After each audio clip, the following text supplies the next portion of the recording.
Adrian, thank you, and a very good evening to you as it all comes down to this. The end of a near 3-year journey embarked upon by more than 200 countries, and which culminates here within view of the New York skyline. For nearly every participant, the dreams of glory vary between implausible and imaginary, yet within some of those journeys came the unforgettable and the unfathomable. Amidst the failures and those qualified successes, the historic and the heroic, more epic chapters that have been worthy additions to a near century of footballing skirmish. But the roads from all corners of the globe have led to the here and now, to the 1009th and final game, the one that will ultimately dictate who has the right to call themselves the champions of the world. So, who pens the victorious climax to their story? Will it be Spain, eyeing only their second title, unbeaten in competitive international since early 2023, whose new guard aim to emulate their predecessors of 2010 by adding world dominance to their continental triumphs? Or will it be Argentina, who spent 4 years basking in the glory of that extraordinary, Messi-inspired night in the Qatari desert, hoping their talismanic inspiration can lead them to the first retention of the World Cup since the 1960s? La Albiceleste standing on the brink of history. Well, they've had some bumps on the road, twice taken to extra time, twice winning other matches with dramatic late turnarounds. But when the draw was made, these two countries were seeded 1 and 2, and that expected final has come to pass. The first between European and South American champions.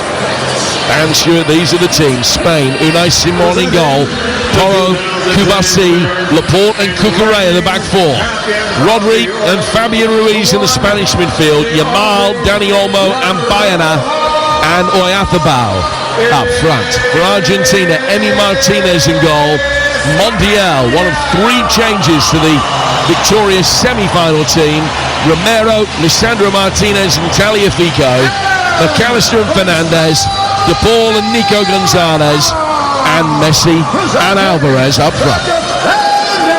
Yeah, listen, there's some quality here. You don't get to a World Cup final without oozing quality in both squads. I think there's going to be fine margins today, Jim, between these two sides. The team ethic and the defensive nous of the Spaniards against Messi and his cohorts that have shown the aptitude to turn games, certainly late on in games where they at times haven't played particularly well, but they've got the ability and the talisman, the world-class individual in Messi to do so. Nico Gonzalez, the first player to make his World Cup debut or first World Cup start in a World Cup final since 2014. The last Argentinian to do it, Gustavo Dazzotti, back in 1990, and he was sent off. Argentina lost that final.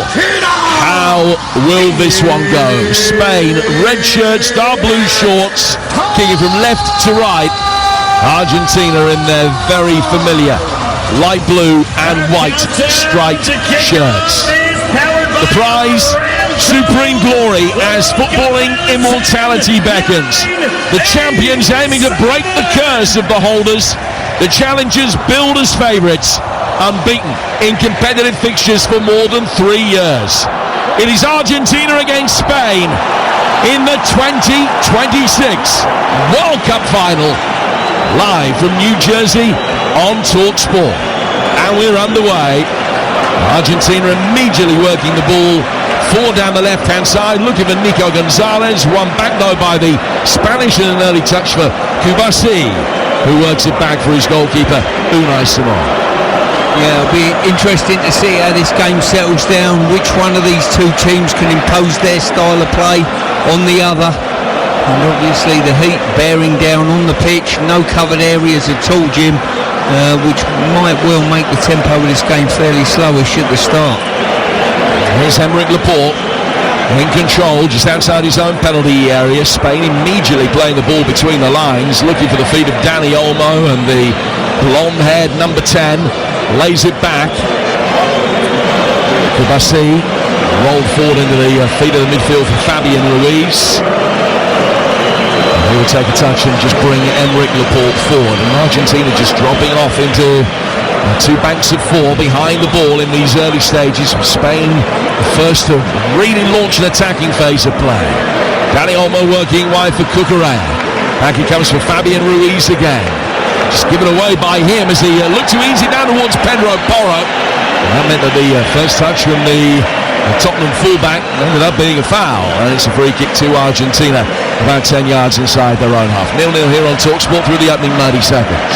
Yeah, in these early stages, Spain with that build from the back through the thirds looked very, very clinical. I've got to say, just passing the ball through, finding plenty of space, little bump passes to create space.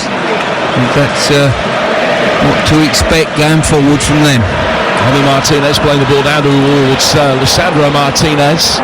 Now Julian Alvarez dropping off in the midfield, working it back inside the centre circle.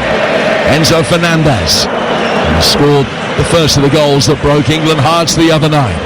Back from him to Lisandro Martinez again, to his left Tagliafico, who stretches to receive the ball and bring it under control. Back from him to Enzo Fernandez again.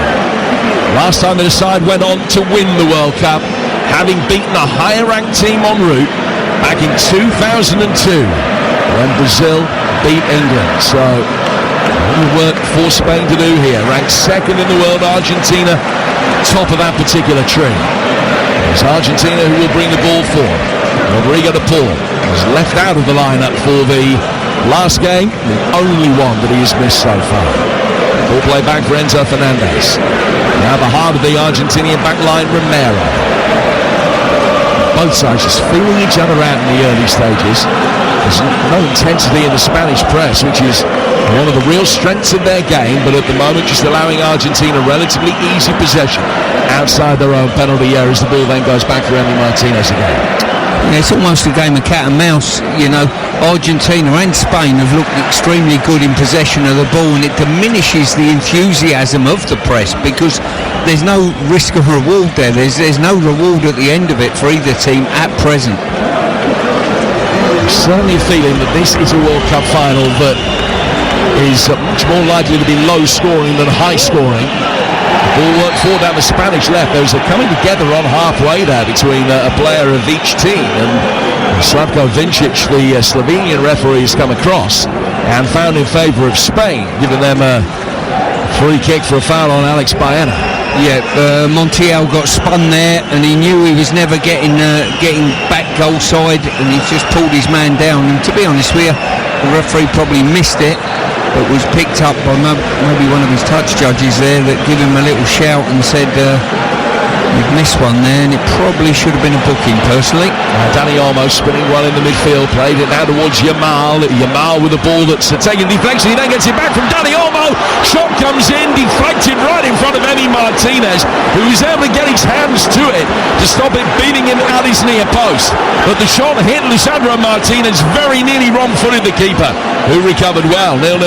Yeah, Martinez has gone down to his right-hand side after the deflection from Martinez. His defensive partner in trouble here. And with Rodri turning it over, and he's slipping in Yamal, right-hand side of the penalty area. His cross knocked away by Lisandro again on the turn. Spain will try and come again, win possession back. Side of the brighter of the two teams here. I think Messi's had a meaningful touch of the ball, but they might be able to play him in now. And out comes Unai Simon, just got it away from Messi, 40 yards outside his own penalty area. If he got that wrong, the whole World Cup final complexion would have changed inside the opening 5 minutes. But he played the ball, not Messi, and Spain survived. Yeah, he had contribution from Messi there. I think Messi looked up. He just didn't have the toe to get there first, or the aptitude to get clouted by the goalkeeper. If he had done, the goalkeeper's walking at that stage, Jim. He got a touch Unai Simon and almost fell Alvarez's way on halfway, but he was unable to try and execute a driven chip into the empty net. Spain will bring it forward. 5.5 gone at 0-0 here on TalkSport. The early possession all in favour of Spain. They have the ball on the right-hand side of the midfield with Lamine Yamal, who by his own wonderfully high standards has probably had a disappointing World Cup. 1 goal against Saudi Arabia, no assists, He's only created 7 opportunities in his 7 games. And yet, he's a man that is so prodigiously talented. He can draw players from other areas of the opposition towards him. Sometimes they'll double up on him, as Belgium did, and that creates space for others elsewhere. It's a selfless role that he is taking on in this tournament. Marco Correa's got it at left back.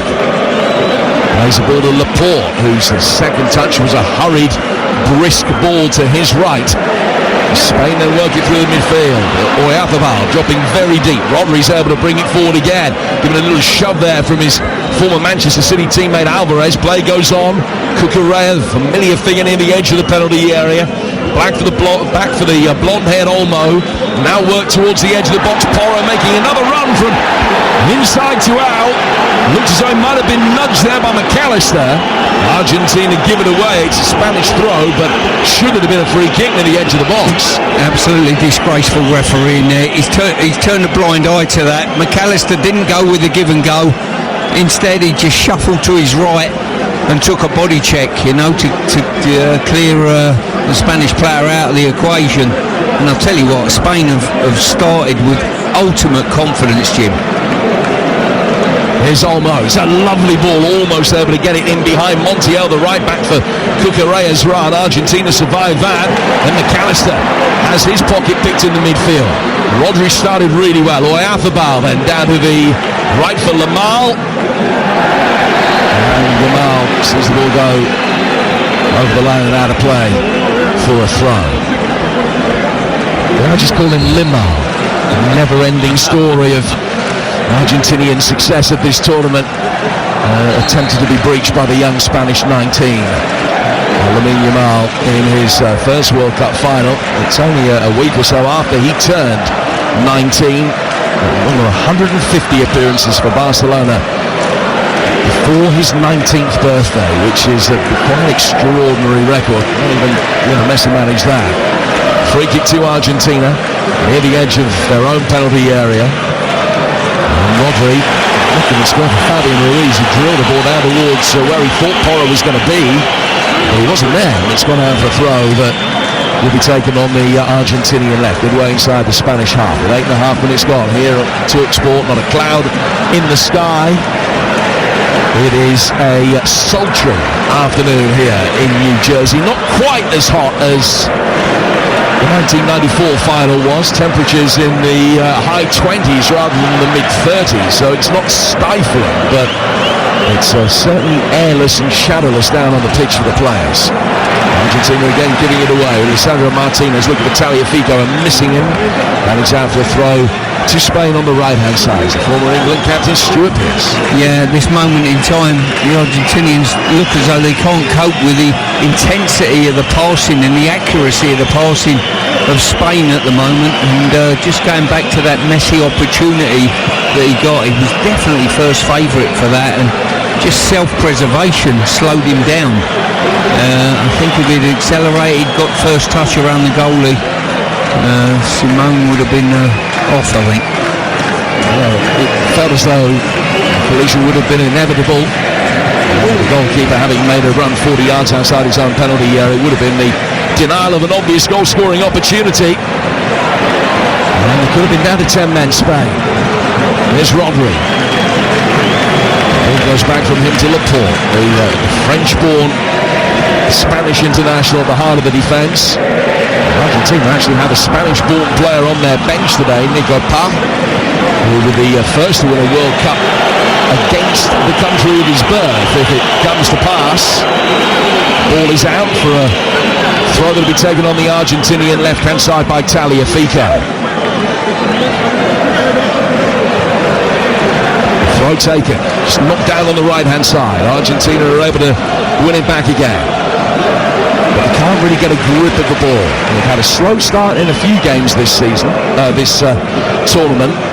And you think back to the fact that probably 5 times as many of their shots in the tournament have come in the second half of matches than the first. So it's maybe no surprise. And Messi, a feigned slow starter, both in terms of industry and speed.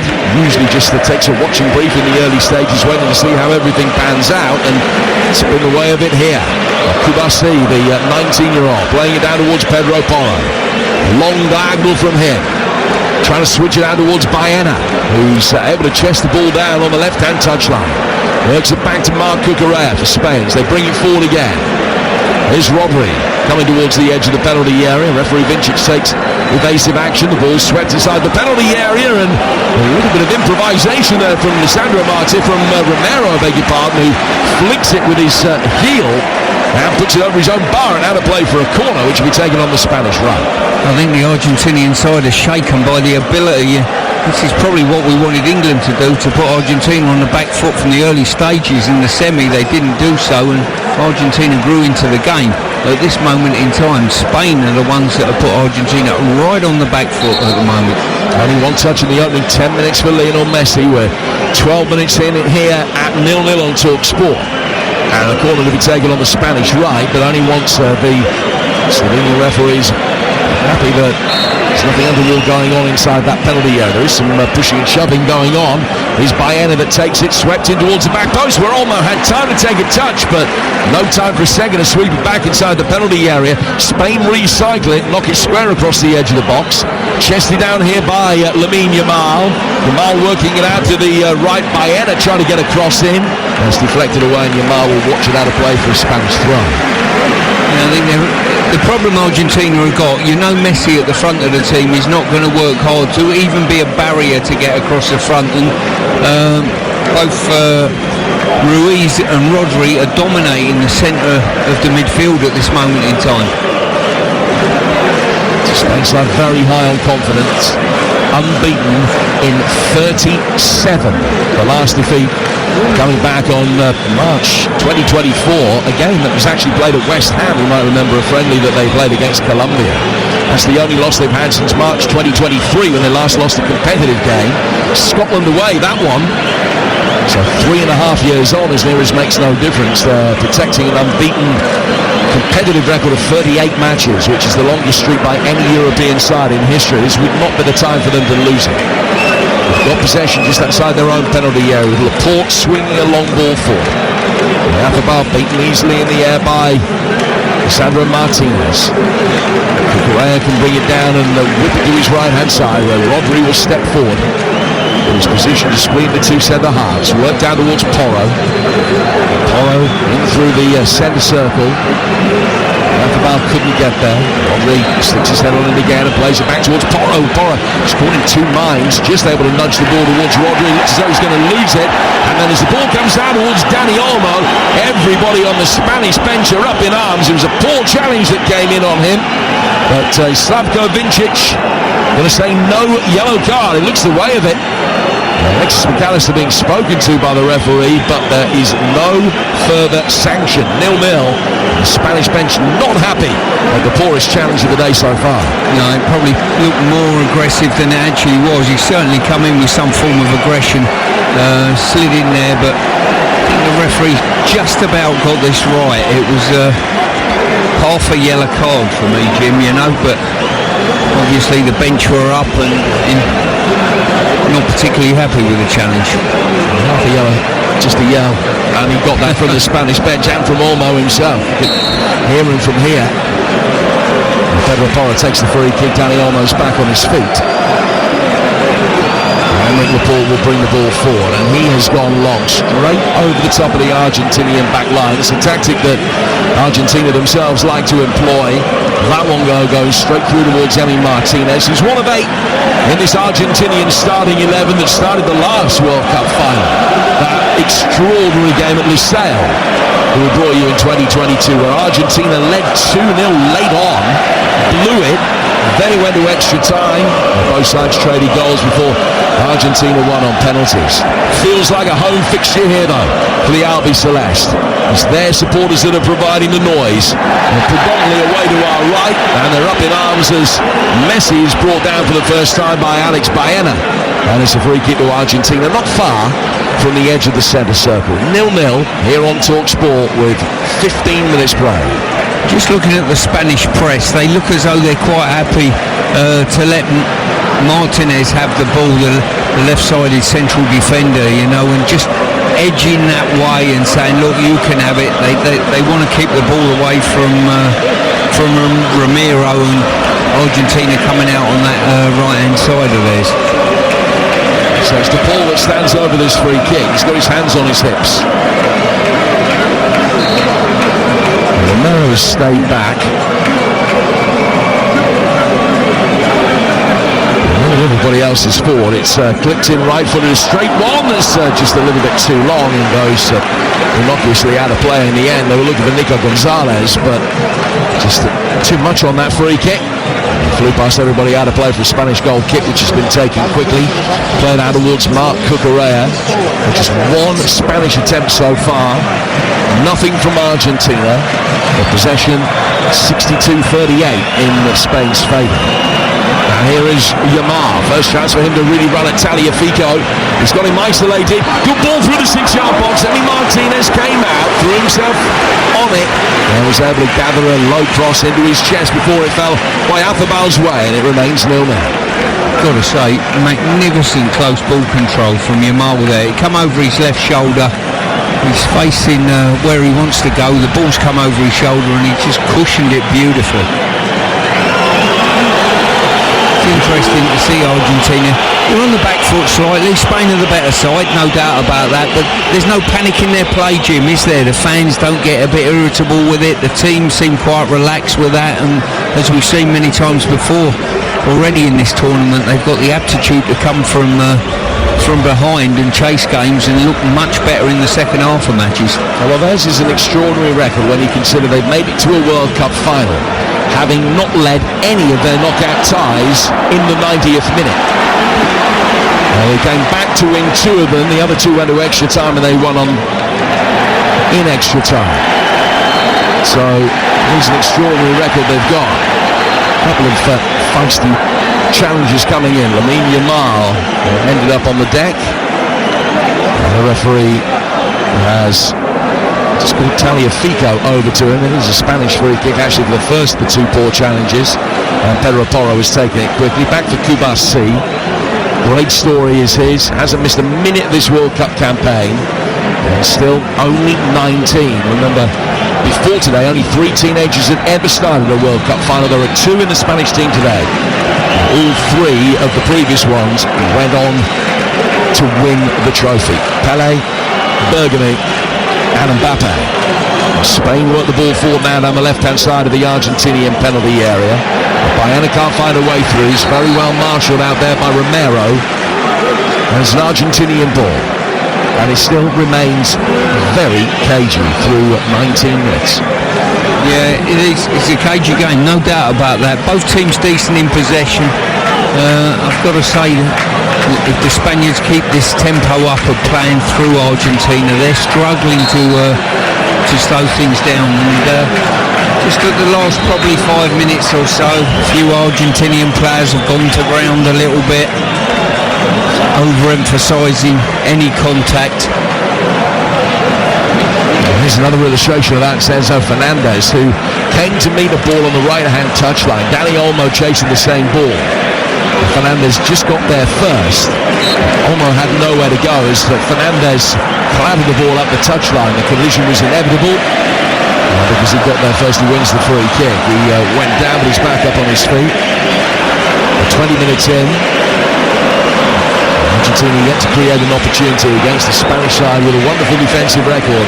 Conceded only the once in the whole tournament. They are the first side ever to keep 6 clean sheets in a single World Cup. Belgium's Charles Perellara, the only player that has breached this Spanish back line so far. No sign of an opener for Argentina here. Not too much sign of one for Spain either, but they've had more of the ball and they've had it in better areas. Alexis McAllister winning it back, then losing that straight away to Yamar. Yamar, clever little touch from here. 1-2 with Dani Olmo. The return ball, though, seized upon by Messi, backtracking, and now he's got the ball at his feet, lends it to Enzo Fernandez. Fernandez will play it out to the right-hand touchline for Montiel. Montiel into the feet of Romero, and as Montiel then clears, it comes off Baena. But as it ricochets off him, Oyarzabal is offside. It's a free kick that Argentina will take 6 yards outside their own penalty area. With TalkSport, the 104th and final game of the World Cup finals. More than 900 qualifiers took place. So those 1,008 games that we've seen up to now, whittling the world's best and worst down to just 2. And there's nothing between them in the early stages as we approach the midway point of this first half. Enzo Fernandez getting the ball forward. Helped on. Cleverly turned around the corner by Nico Gonzalez, who's made a run into a central position from the left wing. Messi drilled it back in towards Gonzalez's feet. He was offside anyway, but he couldn't control it. Spain will bring it away. They have possession. The referee has pulled play back. Free kick that Spain will take just outside their own penalty area, and it looked for a moment as though the hydration break was going to be authorised, but still 60 seconds away from the midway point of the half, and so play continues. Argentina have it again with De Paul. Paul working back towards halfway. And then they'll have to go back inside their own half. All the way back towards Emi Martinez, who's the hero in that penalty shootout in the last final. Another man showing for the ball again from his namesake Lisandro if he needs him, but Lisandro Martinez turns it away. Spain win it back. Play for quickly. Oyarzabal chasing. And no offside flag up against him, although it looked as though potentially there should have been. Emi Martinez comes very close to carrying that outside his own penalty area as he batters it upfield, but it bypasses everybody. Alvarez's target is a good 15 yards away from it, and he rolls all the way through to Unai Simon. So still 0-0 in the 23rd minute here on TalkSport in the 2026 FIFA World Cup final. Oyarzabal working the ball forward down the left-hand side, finding Cucurella, and his cross is blocked by the ball. Had a play for Spain's second corner stroke.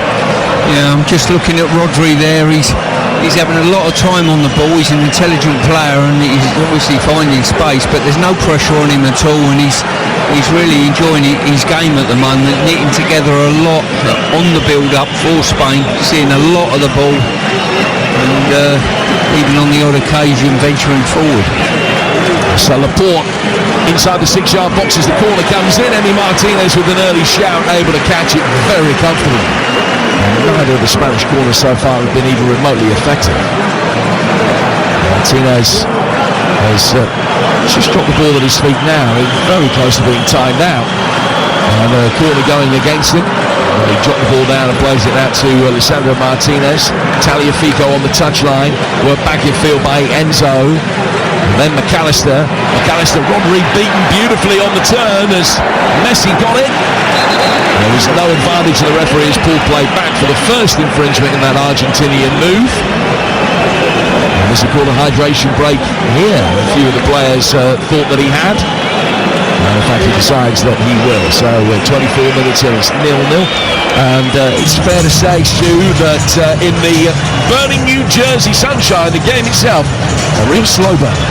Yeah, it is in regard to the opportunities, but I've got to say, I think Spain have probably been the side out of the two that have stamped their authority on the game and look as though they're more proactive in what they're trying to achieve. I think the best chance for Argentina was that through ball for Messi, and when he saw contact coming his way, I think he put the brakes on, to be fair, fortunately for Spain, because I thought he was favourite to get that ball.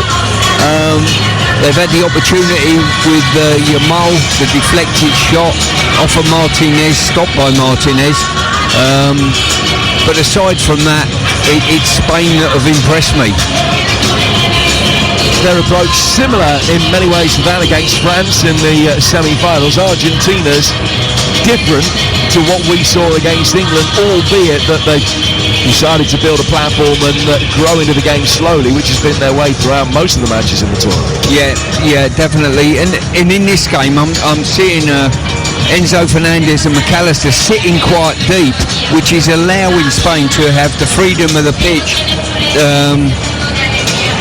Alvarez is chasing around at the front end of the team, Messi not so much, and when he goes out and goes chasing centre-halves, they just pop it past him into Rodri, and Rodri starts to build up accordingly from there, and starts to feed those players in front of them. But as I say, it's very, very difficult at this moment for Enzo Fernandez and McAllister to get anywhere near people because they're so confident in possession of the ball. Is that, do you think, the biggest concern for Lionel Scaloni up to this point? It would be for me, yes. The fact that there's a lot of space in that central area around the centre circle on the build-up. Now, they'll play through that, they'll get on the ball and play through that, which is fantastic for the Spaniards, but it's the secondary ball after that. Can they find Olmo? Can they slide the ball out wide to Yamal? Well, the instructions have been delivered. The Argentinian players had much less of an in-depth briefing than their Spanish counterparts. But both players just breaking away from the huddles on this near touchline. The pitch pretty heavily watered in that last 2.5 minutes as well. Slavko Vincic, the referee, certainly resisted the opportunity to produce one early yellow card, which you felt was warranted. Look back to the Argentina game the other night against England, where Ismail El-Fat was the American official, and he let plenty go in the early stages just to try and avoid it being a steady succession of cautions. Do you think that was behind the leniency that the referee showed here? I think in the main, probably the first challenge, certainly by Montiel. I don't think he saw it. He saw two players tumble out the corner of his eye. Didn't really know what had gone on. He thought it was just a clumsy bumping into each other, but when you've been around the circuit long enough, you know exactly what he was trying to achieve. So we're back on the way with Lisandro Martinez playing the ball forward here. Argentina attacking near the edge of the penalty area, knocked away again. The referee's seen a handball. He's given a free kick to Spain. Alexis McAllister making his way forward, just a little bit more advanced now. Stuart mentioning just a couple of minutes ago the difficulty that both he and Enzo Fernandez have had. As Kubasi very nearly sold his goalkeeper short. Nuno Simon had to race outside his penalty area, just swept it away from Julian Alvarez, who was bearing down on him. It's gone out of play for a throw over on the far touchline, but it could have been worse. Yeah, you picked up well there. I wonder whether he's been told in the hydration break, McAllister, just push on a little bit and get closer to Rodri, because he is the one player that's probably had more touches than anyone at the moment. He's got it again. He's worked it down to this near touchline, the Spanish right for Porro. Porro's ball out to the right. Here's Yamal. Yamal trying to turn past his man and has got a free kick. And again, the Spanish bench rise as one. Luis Fuente, the Kojak lookalike on the edge of the Spanish technical area, berating the fourth official, Adam McCabnet. Complaining again that these are deliberate strong-arm tactics from Argentina that the officials need to try and stamp out. Yeah, and it's Tagliafico again making that challenge. He literally grabbed him by the shoulder, launched his feet off the floor, and he's being carried by Yamal on that occasion. I don't know how they get away with making so many challenges and not drawing yellow cards, Jim. Well, it was Simeone that won the Housery lottery the other night, and he was the main perpetrator of the shenanigans. In his absence, it's Tagliafico this evening. Here's Martinez playing the ball out of his own penalty area. Out to the Argentinian right. It's a poor ball, well read by Marc Cucurella. Enzo Fernandez in the blink of an eye, but dispossesses now former Chelsea teammate. Argentina get it upfield where it will go straight out of play for a throw to Spain. Perhaps a little surprisingly, it's only the second time that these two nations have ever met at a World Cup. The previous one coming at Villa Park back in 1966. Argentina winning it by 2-1. Last time that they met at all was a 7-goal thriller, and Spain got 6 of them. Here's Cucurella forced to briskly head a bouncing ball on the edge of his own penalty area back to his goalkeeper. It's thrown straight back out for Marc Cucurella again. And Cucurella finds Baena, wearing 15, coming in off the left wing for Spain. Down towards Fabian Ruiz. Nice turn from Fabian Ruiz as he wins his 50th cap for his country today. He has never lost a game. ball played forward. Yamal looking at Dani Olmo, straight out of play. There's a goal kick that will be taken by Emi Martinez. That actually bears repeating, Stu. 50th cap for his country, has never lost an international. 34 wins and 15 draws in his 49 games for Spain up to this point. That is an incredible, impressive stat, I've got to say. And just looking at Spain in this game, I think if they do get their nose in front, it could be a long afternoon for Argentina. The confidence Spain are showing with the ball. The only thing that I'd criticise them, they're just lacking a little bit of punch in this front area. And I include Olmo in that as well, in the front three. Yeah, they've got Dani Olmo playing in behind Oyarzabal. And then they've got Yamal on the right-hand side and Baena, who's not the kind of potent, progressive winner that Yamal is on the right, playing on the left. Argentina trying to play their way out from the back. Have managed to do that very ably with firstly Rodrigo de Paul, but then it was helped on by Montiel, and Cucurella has seized upon the loose ball again. He's been at the instigator of many of these turnovers so far. Got a chance to deliver from the left flank. Romero just bends down into the cross, chests it down, and then he's able to get it away. As clearance reaches halfway, Laporte, Fabian Ruiz, and he looks at 50 yards behind him back to his goalkeeper, Unai Simon, with 13 minutes plus at least 3 to be added before half-time. Here in the 2026 World Cup final, slightly late kickoff here in New Jersey after all the ceremony. As Julian Alvarez has possession. Just a couple of shadows on the pitch from the giant speakers that are suspended from wires stretching from one side to the other. And you can see the shadows of those speakers, but no other shadow anywhere to be seen. As Alexis McAllister comes forward at the Argentinian left, and he's got a free kick as Rodri went shoulder to shoulder with him. McAllister used that as an invitation to hit the deck and a chance to swing one in from 15 yards outside the Spanish penalty area. Yeah, it's the first phase of play really for quite a while that Argentina have had in the advanced area, and I think they'll be quite pleased in the little break of play and getting a bit of possession back from the Spaniards.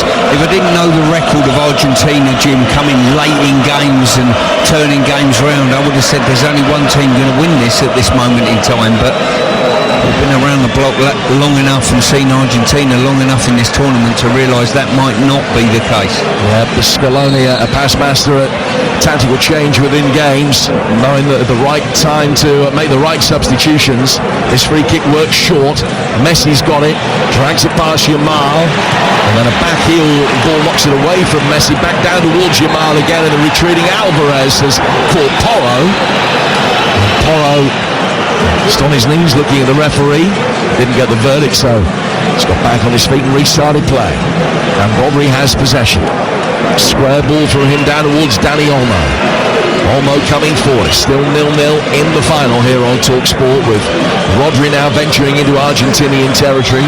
Back from him to Fabian Ruiz. Right down towards the right-hand touchline. Yamal. Square from Rodri. Rodri to Laporte.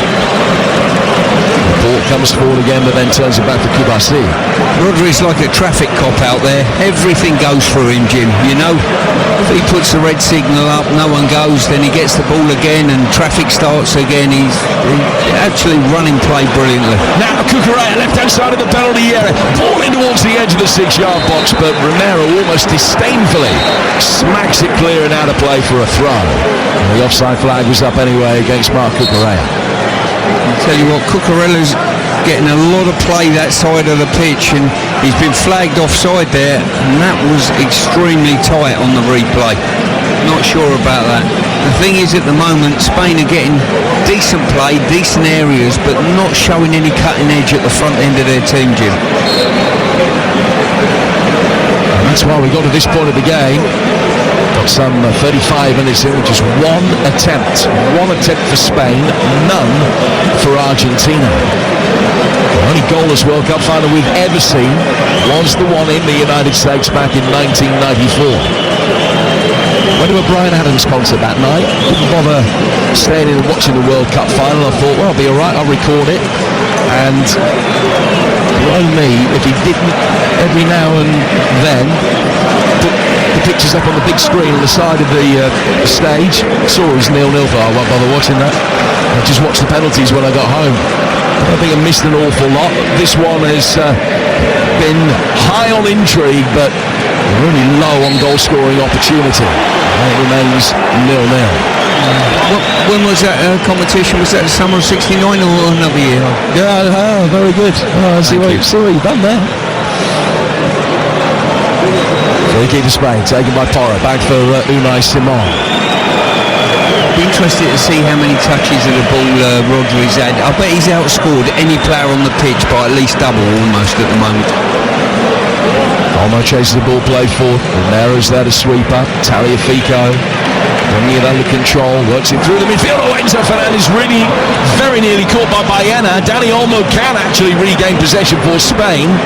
Cucurella trying to pirouette and swing the ball around the back of Montiel, who's there with a very well timed challenge to knock it away. And it goes out for a throw to Spain over on that far touchline. But when they do press with intensity, Argentina are struggling to deal with that threat.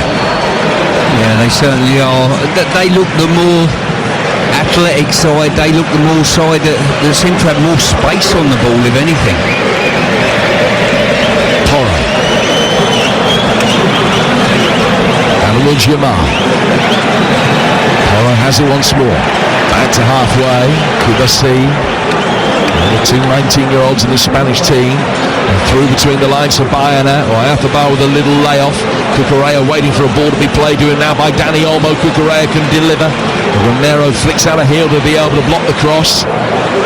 Real Madrid's newest acquisition has it again. Dani Olmo working a ball in. Baena have made a really good run around the back of Lisandro Martinez. Big appeals for a handball by the Spanish players near the edge of the penalty area. Argentina work it clear. And it's going to end up being a Spanish ball inside their own half. But they were absolutely convinced there that it should have had a free kick about 22 yards from goal. There's another inquest from the Spanish staff as they berate the fourth official about the non-award of a free kick for a handball. Yeah, just looks at the replay of that. He's had his arm close to his body. Never a handball there, sitting almost on the torso. Baena coming in off the left flank. He's still got it. Little reverse towards Dani Olmo. Didn't come off.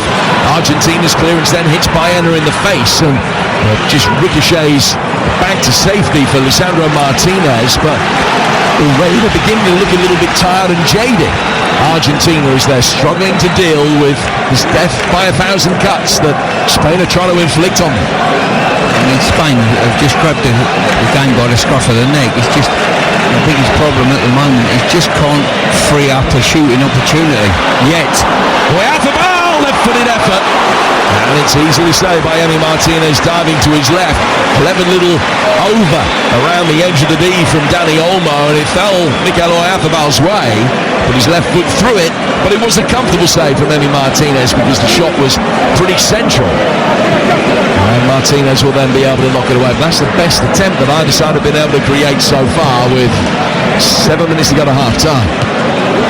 As I say, it's just the creation of goal-scoring opportunities. I think everything else, every other faculty of this game has been brilliant by Spain, controlling the tempo of the ball. Everything's going through Rodri. He's dictating the tempo of the game, but just waiting to open up this Argentinian backline. Cucurella plays a 60-yard ball forward. Baena getting himself isolated now against Romero. So Yamal is keeping the width on the right, but Baena will drift in off the left-hand side and will supply some support for Oyarzábal. It's a deliberately lopsided formation. It gives more width for Cucurella coming forward down the left, and Fabian Ruiz will just go out there and double up as an extra body if they need one defensively. And Argentina is struggling to deal with Baena's movement in the last 5-6 minutes. Yeah, they certainly are, but Cucurella makes that work as well. He plays into his strengths. Messi. Argentina getting it forward here with a cross that is blocked. Montiel's delivery. He's then given it away as he looked to play back towards Lisandro Martinez, and he will receive a yellow card. Stop the counter-attack there. It was a poor pass to him. And he just swept Oyarzabal's legs away from Lisandro Martinez. Booked in the first half for a second successive game. Yeah, loose pass across the midfield there created the problem, and then Martinez was always chasing it. Argentina yellow card Dragged his opponent down. 6, Lisandro Martinez. Martinez, yellow card, Argentina. The second caution of the tournament for Lisandro Martinez, booked against England as well. That was one of the frustrations, I think, of England's second half performance the other night, that with Romero and Lisandro Martinez, the two Argentinian centre halves, both on yellows, England were never able to really try and make the most of that potential advantage. Will Spain be able to? It's Fabian Ruiz. She works it to his left. Diana, who is becoming increasingly important. Plays it out towards Rodri. Rodri under a little bit of pressure. Works it back through the midfield. Now finds Emerick Laporte. Laporte now over halfway. Spain 10 yards inside the Argentinian half. Laporte out towards Cucurella. Cucurella coming in off the left flank. Rodri. Now towards Kubasi. Look forward into the feet of Oyarzabal around the edge of the penalty area. Nice little reverse ball from him. Pedro Porro stands one up towards the far post. It bounced on the edge of the 6-yard box. With the right to ask his teammates why nobody was there to attack it. But it was easy for Emi Martinez to play. Yeah, both Olmo and Oyarzabal ended up going near post. No one coming in at the far post there. And as I say, they've done brilliantly. The build up there, once again, fantastic. But it's just finding the final pass or someone with a little electric finish in and around the box. Tagliafico to McAllister. He's given it away. Yamal very nearly able to hit a brisk ball through towards Dani Olmo. Spain will try again in the next phase of play. Cucurella. More than aware that Alvarez was bearing down on him. Passes the ball back to halfway. Kubasi. Little 1-2 with Porro. Now to Fabian Ruiz in the central position. Cucurella's got it again. Edge of the penalty area. And he's whistled one wide of Emi Martinez's far post. Although the Villa man knew that he had it covered. It's 0-0 with 2 to go to half-time. Yeah, once again, the Spaniards brilliant. They seem to have an extra man on the pitch. I've got to say, they're more athletic. They're knocking the ball around brilliantly, and there might be another problem for Argentina. Lisandro Martinez, I think it is down there injured. It is, and I think there's a problem with his thigh, his right thigh, Jim. And that's his race run. He's off. Yeah, Emi Martinez has looked over to the bench and has moved his fingers in a circular gesture over the top of his head, indicating that a change needs to be made. And this will be a blow. Lisandro Martinez starting 6 of the games in the tournament so far. Argentina, you will remember, made a wholesale change for the game against Jordan, where they'd already won the group. So most of the players have started 6 of the 7 games rather than all 7. Could be that we'll see Nicolas Otamendi come on, potentially Senesi, but Otamendi is the player that has seen much more action off the bench, and he comes on now. So the age of 38, Nicolas Otamendi, who scored in the last meeting with Spain, 6-1 defeat back in 2018, he will come on, one of the oldest players ever to feature in a World Cup final as an outfield player. So Lisandro Martinez off, Otamendi on the replacement show. Yeah, this won't help the Argentinian cause, that is for sure, at this moment in time. Martinez has been steady away, albeit that he was booked just prior to being taken off just then. And I think they'll be looking forward to the break and getting to the break 0-0 if they possibly can. Well, we've got a minute to go in this first half, and you would imagine 4 to be added on after that. With Talk Sport, Spain unbeaten in 37 against an Argentinian side who've won 14 in a row. Nothing between them in terms of attempts, really. Just 2 for Spain, none for Argentina, but Spain have looked markedly the better side. They've been able to exert a real level of control without doing anything particularly concrete with it. Emi Martinez playing the ball over the top here. Casual chase. Out comes Unai Simon and sweeps up on the edge of the knee again as we go into those 4 extra minutes at the end of this first half. That ball over the top is a tactic that they've used frequently throughout the tournament. It's probably the first time that we've seen it today. It nearly came off him. Well, it certainly did, aside from maybe the Messi ball that was more of a cultured pass through. It's Gonzalez, much less effect today than he had against England on the left flank. He's lost possession. Kubasi through his penalty area, but safely for Cucurella. Cucurella knocks one down the touchline. He was hoping to try and curve the ball into the feet of Baena, and it's gone straight out of play for an Argentinian throw. They've taken it quickly. Back for Alexis McAllister. 3 of the 4 additional minutes in this first half still to go. Largely chanceless here in New Jersey, but Argentina still given their first opportunity on goal, might be able to fashion something here. And ricochets off the ball and goes straight through for Unai Simon. Yeah, I think they'll be absolutely desperate to get into the dressing room, Argentina. If this was, well, from a tactical approach, I would say they've got to get someone in and around Rodri, because at the moment he's had more touches than any player. He dictates the tempo of the game. He's even defensively broke things up when he's had to. I think he's been magnificent so far. Still 0-0.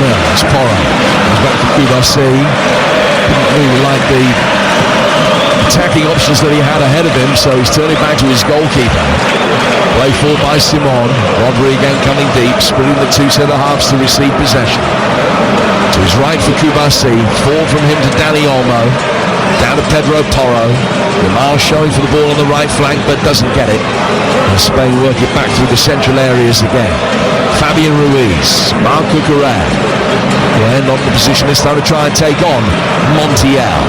Just works it back into the engine room. Spain will bring it forward. Oyarzabal dropping deep, loses out towards Messi, who, having lost possession, looks imploringly at the referee and is given a free kick. Yeah, it was Messi there, galloping back, saw his finger in a slight bit of trouble, yeah. There's no doubt about it, it was definitely a foul. I mentioned Argentina's current run, 14 wins in a row. That is, unsurprisingly, the best in their history. Last defeat coming against Ecuador back in September. No South American side has ever won 15 straight games. It's the mark that they're trying to get to today, but much more pressingly for them with their 4th world title. First side to retain it since 1962 when Brazil managed that, having won it with a 17-year-old Pelé back in 58. Italy in the 2 World Cups before the Second World War were able to firstly win and then retain the trophy in 34 and 38, but they're the only teams that have ever done it. So Argentina the first in the modern era if they can pull this off, but France were in the same boat 4 years ago. That's behind at this stage in that final before its epic conclusion, but this one much more of a slow burn with 30 seconds to go to half-time. Spain with Laporte. Looking into his right, Kubasi, down the line from Porro. Coming across the cover is Romero. This ball goes into the feet of the midfield of Otamendi. Back for Emi Martinez, who will clear over halfway, and that's half-time. And it's a game that hasn't lived up to its billing so far. Lionel Messi has not been able to get into it. Rodri, the best player on the pitch, so much of what Spain have done has gone through him. Argentina without a single sight of goal in the opening 45 minutes. But the most important moment of this World Cup still lies ahead of us. At the break, it is 0-0. Adrian, thank you very much indeed. When you said it had to be our big half-time team talk for Lionel Scaloni. He has had a lot of time to have to fill. We're almost at 26 minutes so far. The 2 sets of players are back out, and they are going to be making that change, Argentina. Paredes is going to come on. It's no surprise. He had to do something to change it because Argentina just had no foothold in the game. We're waiting to see who comes off. I think it'll be Gonzalez. I can't see him out there at this moment in time. I think McAllister's dropped off to the left-hand side. The ball this side. Enzo Fernandez is hovering around the central area, and they had to do something. Now, his inclusion, Jim, what are you seeing? Fernandez advancing maybe to get around and a diamond effect potentially. I think it will be exactly that. Paredes will play at the base of the diamond, and I think that we will see Enzo Fernandez play at the tip of the diamond, and Alexis McAllister and DePaul will be either side. And I think it will be a relatively defensive attacking midfield role, if that makes sense, for Enzo Fernandez, because I think he will be the player that will be trying to get around Rodri and stopping having any say in this game. So here comes the change. Paredes coming on. And confirmation, Stu is absolutely right. Nico Gonzalez, the player that has come off. And the half-time interval, 27 minutes. So that never catches on either. Here we are then, back underway. Spain kicking from right to left. Red shirts with the dark blue trim and dark blue shorts with the yellow trim. I'll go through the two teams for you in a moment. The second half of the 2026 FIFA World Cup final. Ball played forward towards Dani Olmo for Spain, but one back in the midfield by Argentina. Here's Otamendi, who came on as a substitute in the first half, and he's lost possession. Romero has bailed him out as they try to work the ball forward with Oyarzabal in towards Lamine Yamal. Argentina are able to scupper that potential threat after a mistake by Otamendi. He's given it away again. Another square ball through the midfield. Seized upon here by Baena onto his right foot, and Martinez can make a much more comfortable save than he might have been able to. Argentina never got going in the first half, even worse at the start of the second. Yeah, really loose ball there, and Spain were onto it like a flash. Baena cut inside on the right foot, but a couple of occasions now they've had shooting opportunities, got no power and purchase on the ball at all. Argentina bring the ball down, trying to get there inside the Spanish penalty area. They're going to be able to get it forward with Montiel in towards the shaven-headed McAllister. And the Liverpool man sends a lofted pass now to the Argentinian right-hand side for DePaul. Now back for Messi. He's had very little involvement so far, but as has been well documented, that is when he's at his most dangerous. Ball works out of the Argentinian left. Back by Tagliafico for 38-year-old Otamendi. Back from him to Emi Martinez. Down towards Christian Romero. Argentina with a great record in penalty shootouts. Spain's is pretty lousy. Spain will be hoping that they're going to be able to get the job done before he gets that far. Good sliding challenge coming in here from Laporte. Corner has been given. It will, of course, be checked. And Laporte furious with the decision, but I think the referee is just making the point to him. Look, we'll check it. And if it is a goal kick, then you will get a goal kick. I think it actually is a goal kick. He's got first contact, but I don't know whether the Argentinian player's just towed it out. We're not going to see another replay on that. It was tight. Well, 2.5 minutes into the second half. This is Argentina's first corner. 0-0 the score. Celeste with 6 inside the Spanish penalty area here. Left-footed in swinger towards the near post. McAllister always the man that they target for the flick on. They couldn't quite find him, and this time it is a goal kick. But he's really dangerous, Alexis McAllister, making those runs. Sometimes across the near post as he did then.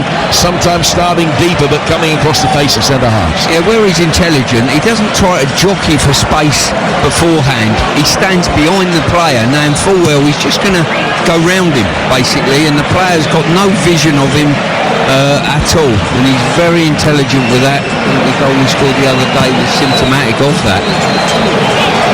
Simon sending a long ball forward right through to his opposite number, Emi Martinez, away to our left. And we alluded to it in the first half, but let me put some statistical flesh on the bones in terms of the difference between Argentina first and second half. We've had 4 times as many shots in the second half of games as the first during this tournament, nearly 5 times as many touches in the opposition penalty area in the second half as they have had in the first. They play out for the back here to Romero. Romero's ball down the touchline to Montiel, who wins a throw. Nottingham Forest man trying to nick a few yards. There's no way the referee is going to have that. So this is how they line up. Spain, Simon in goal. Porro, Kubasi, Laporte and Cucurella, Rodri and Fabian Ruiz, Yamal, Dani Olmo and Baena, and Oyarzábal up front. Argentina in possession. Got Eni Martinez in goal. Montiel, Romero, substitute Otamendi and Tagliafico. And Paredes, who's also come on at half-time, anchoring the midfield diamond. He's got McAllister and De Paul either side of him. Enzo Fernandez in behind Messi, and Alvarez in a 4-diamond-2 formation. And a free kick will be taken by Argentina on the right-hand touchline after that early Spanish flurry.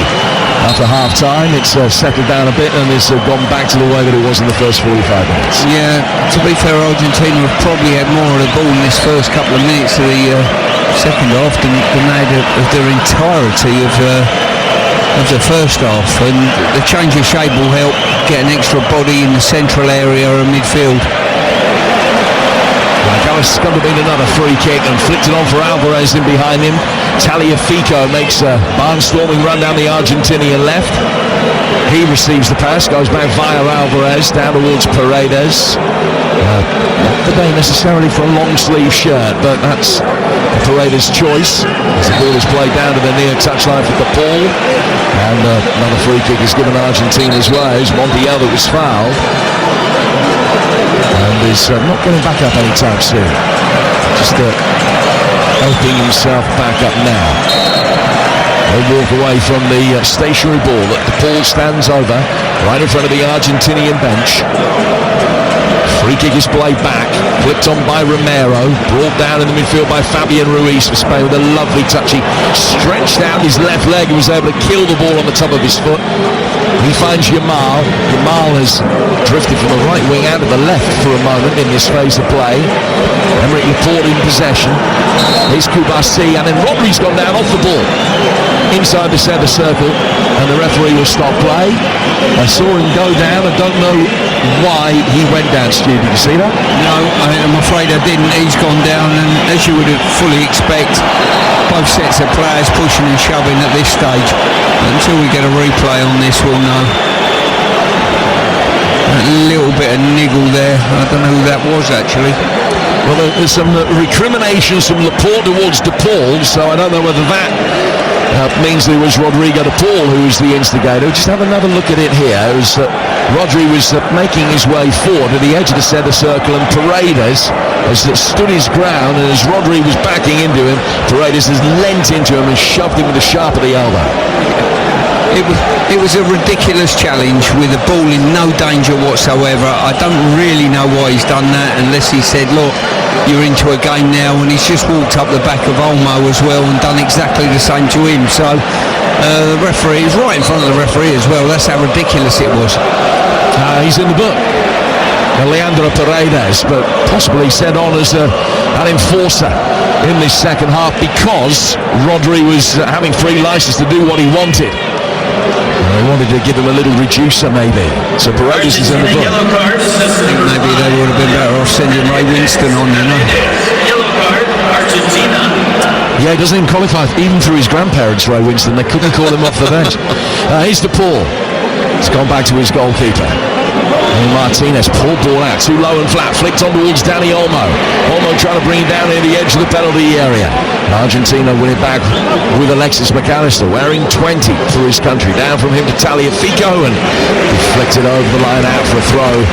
That'll be taken after the touch from Pedro Porro on the Argentinian left-hand side. There have been quite a few occasions where European and South American sides have met in a World Cup final, and Europe have only won 3 of 11.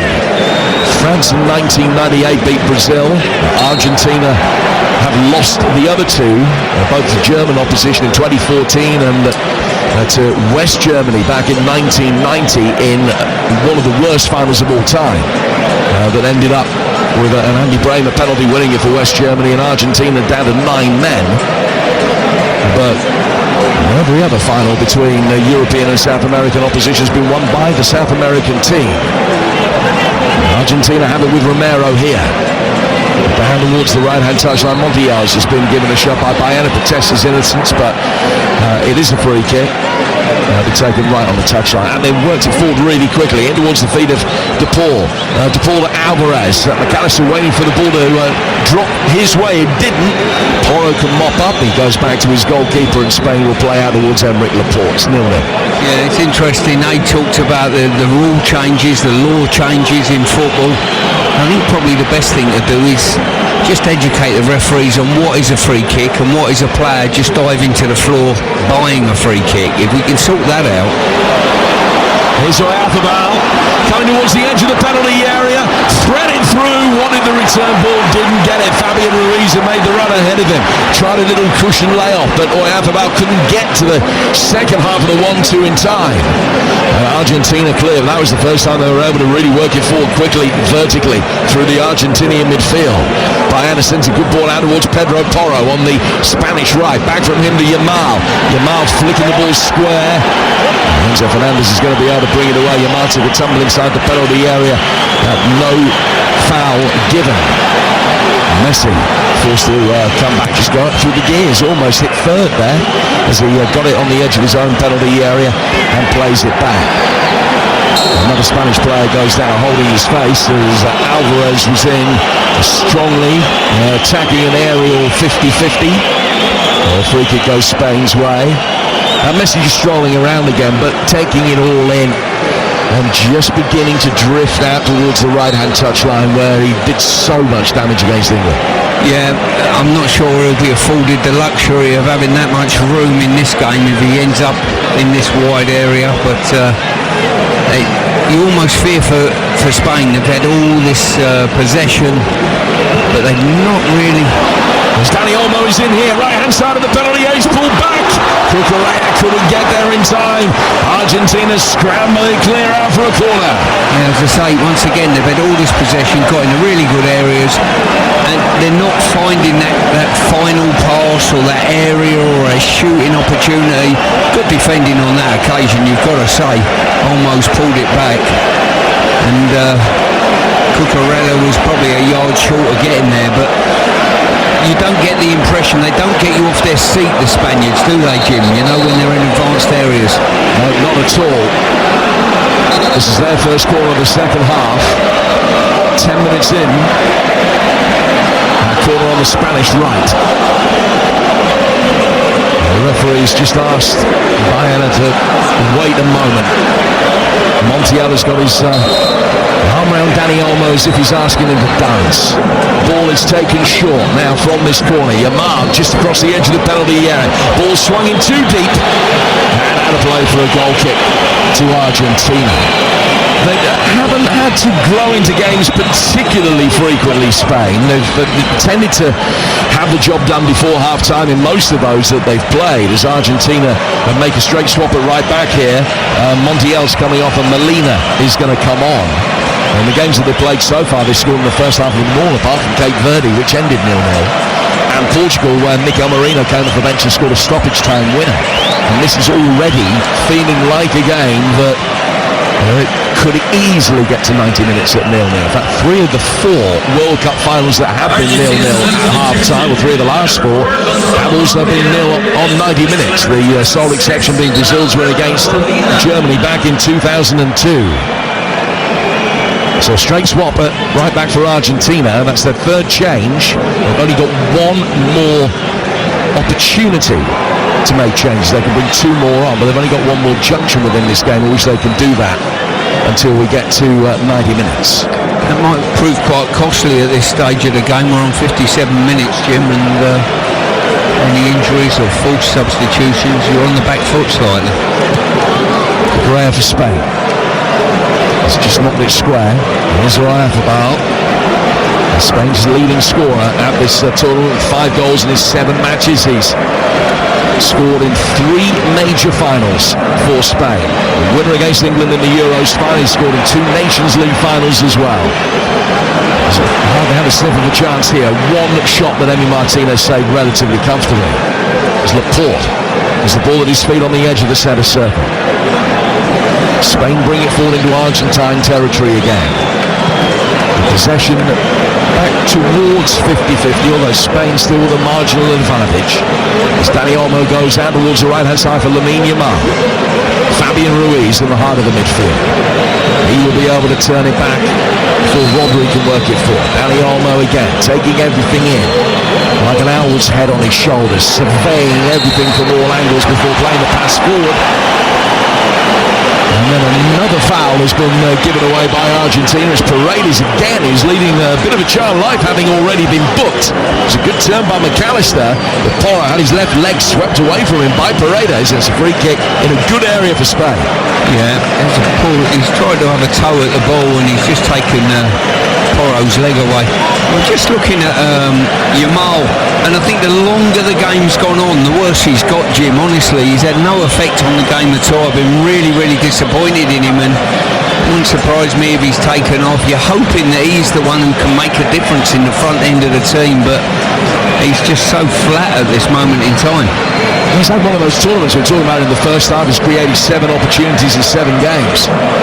One goal, which was a move in which his movement was excellent, but it was an easy tap in at the far post, having got there against Saudi Arabia. No assist from him, and has not made an impression so far today. Listen, he will have brilliant performances, probably more brilliant performances in World Cup finals in his career lying ahead of him, but he hasn't ripped this one up as yet.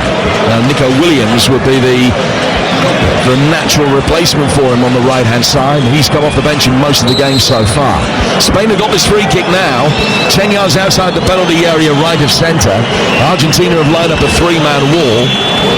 Spain have got a man over him, Laporte at the far post if this is served in, but I think it's going to be a Lamine Yamal shot, left-footed, straight into the wall, breaks back on the right-hand side of the penalty area. Another cross comes in from Baena, and ultimately goes out of play for an Argentina throw as Baena, I think, thought he was already over the line, got his foot to it, and it goes back off the hoardings, but it will be an Argentinian throw. So, a double change being made here by Spain. Now we're going to see Ferran Torres and Pedri come on. Fabian Ruiz, one of the players to make way, and Oyarzábal isn't going to be able to continue his run of scoring goals in finals for Spain as he also comes off. So double change made. Fabian Ruiz and Oyarzábal replaced by Ferran Torres and Pedri. 2 straight swaps. Pedri coming on in the midfield, and Ferran Torres will be the man leading the line. Yeah, as I say, I think Spain needed to make a bit of a change. It's almost, we're sat here, we're playing the game away, and all of a sudden they're thinking, if we don't get a goal anytime soon, Argentina have got to have a moment or two in the game, and that might be very costly for Spain, and it might be a World Cup that might just slip away from them. Well, no sign of an Argentinian moment yet. Have a single shot. Spain have a free kick. They think that they should have another, but the referee has said no. Yamal just doesn't look as though he's got the ability or the energy to take someone on at the moment. He's gone to take Tagliafico on. He might have got touched, but no way did he go with the gumption that he was going to go past him, and I'm sure Spain must have someone slightly better at this stage, Jim. So a double change already made. They've got Victor Munoz, the new Liverpool signing, on the bench. They've got Borja Iglesias as a central striker that they could bring on. Baena, Dani Olmo, another that hasn't really set the game alight up to this point. Rodri mopping up, he's played well, back from Hinda Kubasi. So is he at the heart of the defence. A long right-footed ball driven over the top, headed away by Romero. Ball down the Spanish midfield by Olmo. Flick to his left-hand side for Pedri. Cucurella down to Baena. Baena dropping his shoulder, trying to find a way through. He's been able to as well. And cleverly the reverse ball down towards Cucurella. He was then fouled off the ball. Good advantage play by the referee. Pedri, he would score. Dani Olmo with the effort. Martinez has spilt it. He goes out of play for a corner. He got very fortunate there. Lack of concentration by the look of it. That was as routine a save from a low skidder as you could wish to see. Maybe took a horrible bounce in front of him, but it's flicked off his right hand and he almost threw it over his left shoulder and in. Yeah, player of his quality, Jim. He's not had soft hands on the ball. He's put both hands down. It was never going past him, but it might well have spilled over his shoulders. Sixth attempt for Spain, the sixth attempt we've seen in the game. Argentina still with absolutely nothing. 19 minutes into the second half. This will be a corner on the Spanish right. The ball trying to get through at the near post. Ferran Torres is in there as well. Low ball in towards that near side. McAllister knocks it away. Comes out for Pedro Porro. 10 yards adrift to the edge of the penalty area. From him to Yamal. Ball in, swept on, took a deflection away from Olmo at the far post and out of play for another corner. That was probably Paredes' best touch of the game. Yeah, it was. As I say, woeful corner first off by Yamal. He got the second one right when it come to him. Killed it in there. Great ball, great area. Paredes extremely well placed. In comes this latest corner. Bounces in front of Martinez. Argentina now able to get the ball away to safety. They'll bring it out of the left door of the penalty area. And Danny almost got his head in his hands for a moment. Just couldn't quite react quickly enough. But one of the things that we were talking about on the podcast, the TalkSport Daily yesterday, Stu, was the difficulty for Scaloni in this game when he presses the go button for his team. Bearing in mind how Spain play, you don't want to play into their hands. When does he tell his team, either by verbal instruction or by making attacking substitutions, that they need to go out and try and be more proactive? He hasn't done it yet. Here's Cucurella. Come back to you on that in a moment. As Spain bring the ball forward down the left-hand side. Baena. A high ball through the penalty area where Emi Martinez decided to leave it. And Tagliafico came in from left back and heads it away for another corner.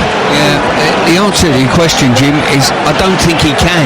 Until Spain go a goal up, I don't think he can go chasing the game, because at this moment in time, they're comfortable in the game. They haven't had the ball, Argentina. That won't worry them. But they're comfortable in the game. Their goal's not leading a charmed life at present. Latest Spanish corner in towards the near post and easily deposited back out of the penalty area by Alexis McAllister.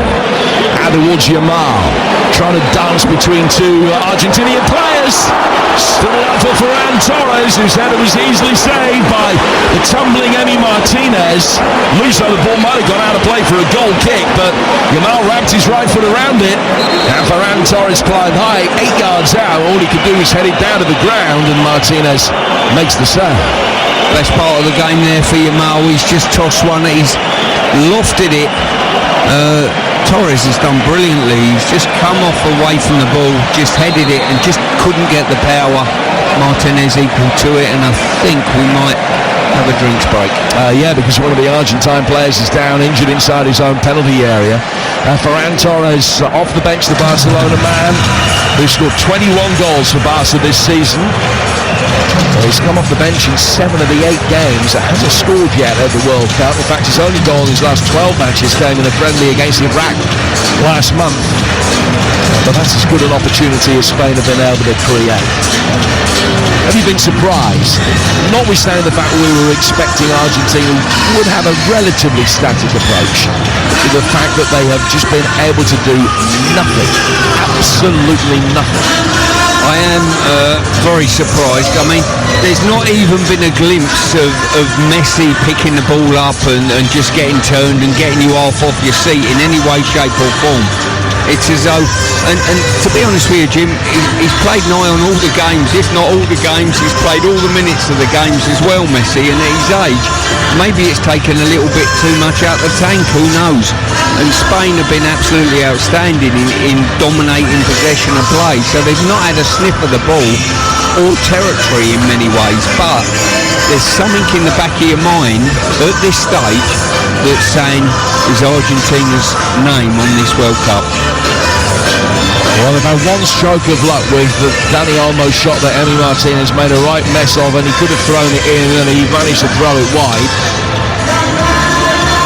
They're bound to create one chance. They have to. It's inconceivable that they don't, and were they to take it, it could be a massive smash and grab. Listen, it doesn't matter how you get the job done. All that matters is that you do get the job done. This the stadium, the MetLife, where they haven't had a huge amount of success in the past. It's all about a final that he lost here to Chile in the Copa America 10 years ago, almost to the week. And they haven't done themselves justice here up to this point either. 0-0 the score with a minute of hydration break to go, and then another 25 minutes of action at the very least to follow.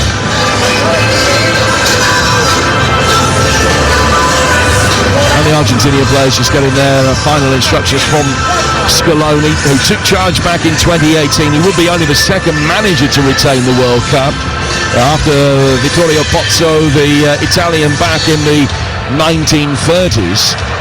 And he is now going to be using this opportunity to make further changes. So this is him playing his hand. He's bringing on Medina at the back and Simeone. So Giuliano Simeone, who started against England, having also started against Jordan, he's going to be one of the players coming on. The other, Facundo Medina, who plays his club football for Lens. He spent the second half of the season on loan at Marseille, a left back. So he comes on. Medina replacing Romero, and Simeone for De Paul. So Romero offers an interesting change. I don't know whether he had a slight niggle there at all. Otherwise, it seems a strange change, Jim. So Scaloni's made all 5 changes, and Argentina have 20 minutes for them to really make an impression. They will bring the ball forward now down the left flank, work it immediately into the heart of the midfield for Julian Alvarez. Messi always in space, but always at walking pace. Whenever you look down to see where he is, he's just getting the steps in, nothing more than that at the moment. If you didn't know better, Jim, well, if you judge just solely by your eyes, he's been awful. You know, he's walked, he's never had the ball, but you know, in a game where no one's fashioned a goal-scoring opportunity, he is the one that can. This has got Messi 89th minute free kick written all over it, or probably Messi 90+6 free kick written all over it. And Martinez has got the ball at his feet inside the penalty area. Plays it out to the left-hand side, where it's laid back for Otamendi. It's Paredes that has dropped in at centre-half, incidentally, after the change that has been made. Or was he? He's just run away, just vacated that position now. All he was doing was splitting the 2 centre-halves. It's Medina getting it forward. Medina down towards the near touchline, the Argentine right. Simeone has lost possession. Argentina again able to work it through the midfield. Here's Molina. And now played out towards the Argentine left. And on the day when they've created very little, might this be their moment? Alvarez makes a darting run in towards the edge of the penalty area. Simeone very quickly on the edge of the D. Argentina play a much more conservative pass than perhaps was necessary. They worked it back towards halfway again. Now Molina getting it forward. Here is Messi. Good use of the ball to get it down towards the right-hand side. Ball in from Simeone. Stored away. Cucurella will get it further clear. And Baena will bring it forward and set up a 4 against 4 for Spain. At least it's 4 against 4 if they work it forward quickly, but they didn't. And Argentina very quickly got 10 back behind the ball. I think what this game has probably lacked the most is probably punch in wide areas, you know. The excitement of a wide player, a winger to go past somebody, to actually turn defences round. Strong challenge from Tagliafico. Alvarez has got it. One-time Manchester City player brings it forward, surrounded by 3 red shirts in the blink of an eye, and Pedri wins it back for Spain. 4 from him. So Medina is playing at centre-half alongside Otamendi. Certainly not the ideal situation with Scaloni losing both of his starting centre-halves here, Romero and Alessandro Martinez. Spain still only conceded one goal in the entire tournament, which came against Belgium in the quarter-finals. The Spanish will bring it forward here, but again, not to good effect. Yamal turning inside, trying to play the ball with the left instep and missed the target by some distance away from Ferran Torres, and straight out of play through a goal kick with 16 minutes of normal time to go here on TalkSport at 0-0. Yeah, and as I say, plenty of substitutes have been made for both teams, hoping to stoke their team into goal-scoring action, but at this moment in time it just might be fatigue that ends up forcing a goal. Martinez takes a touch, ships the ball forward. Baena heading it down on the left-hand touchline for Spain, then rattling into a 50-50 where he can win a throw. Spain are going to make another double change. Now we are going to see Williams come on. I wonder whether this is going to be the end of Yamal's afternoon. First man off though is actually Dani Olmo and Mikel Merino, who come off the bench to score the winner against Portugal in the last 16, and then a late winner against Belgium in the quarterfinals. He's going to come off, and Williams will come on alongside Merino. So the double change, Alex Baena, the other player that made way. Baena, you'd have to say, certainly the two Spanish wingers, much more the heavily involved one, and yet it is Yamal that stays out there and Baena comes off.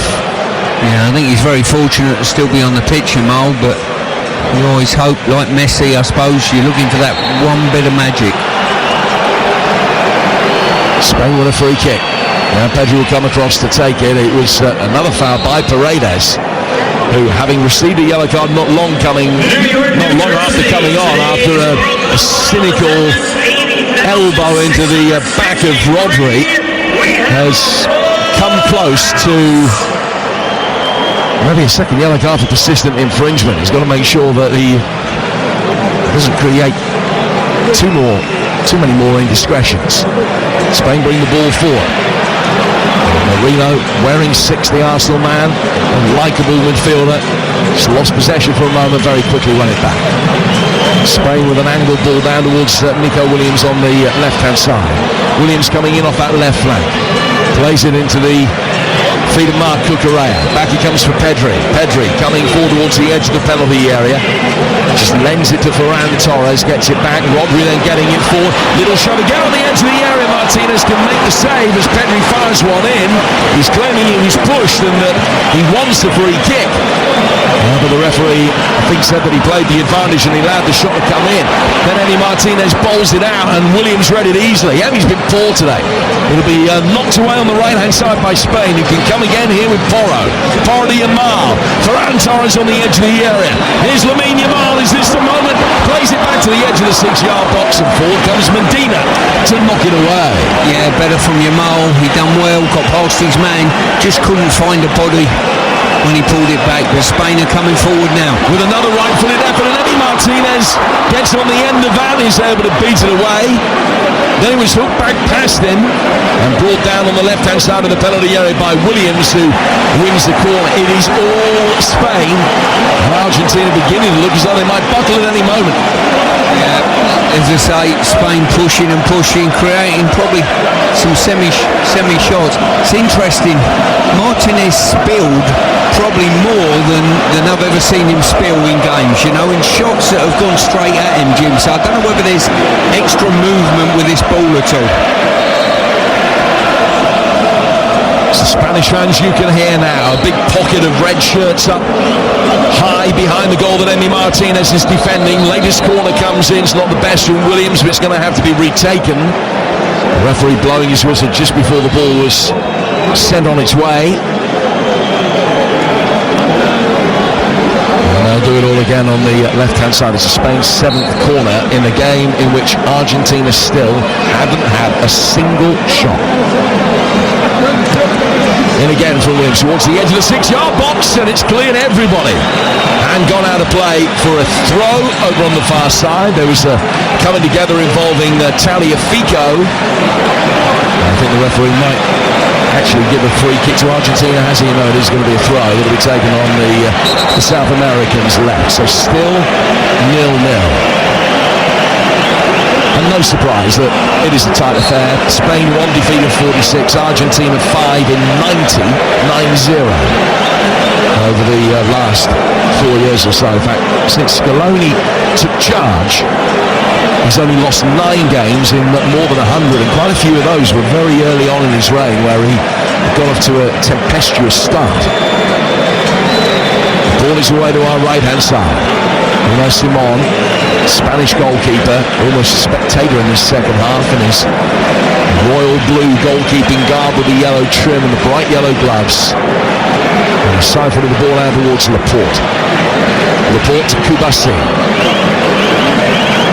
Back again to Aymeric Laporte, 15 yards inside his own half. Down to Marc Cucurella. Cucurella's ball forward. Lamine Yamal. Now the robbery. Hasn't quite been so influential after the Argentinian change of shape at half-time, but those further upfield have been more influential. Pedro Porro, exchanging passes with Yamal. Back for Kubasi. Flicking the ball on both sides of his right foot, getting it under control, working the pass out towards Porro, over halfway. Back it comes inside his own half again. 10 to go to the end of the 90. Good ball by Pedri, out towards Yamal. Spain knocking on the door. Win another corner on the right. Yeah, as I say, they've forced another corner. They've not really looked particularly threatening from these corners, but an opportunity to pop the ball in the box. And I suppose sometimes you've got to look at the bigger picture and think, what, this is the 8th game for both teams, Jim. Yeah, you know, that can take its toll in energy levels, certainly. And maybe that little bit of extra zip is missing from both teams.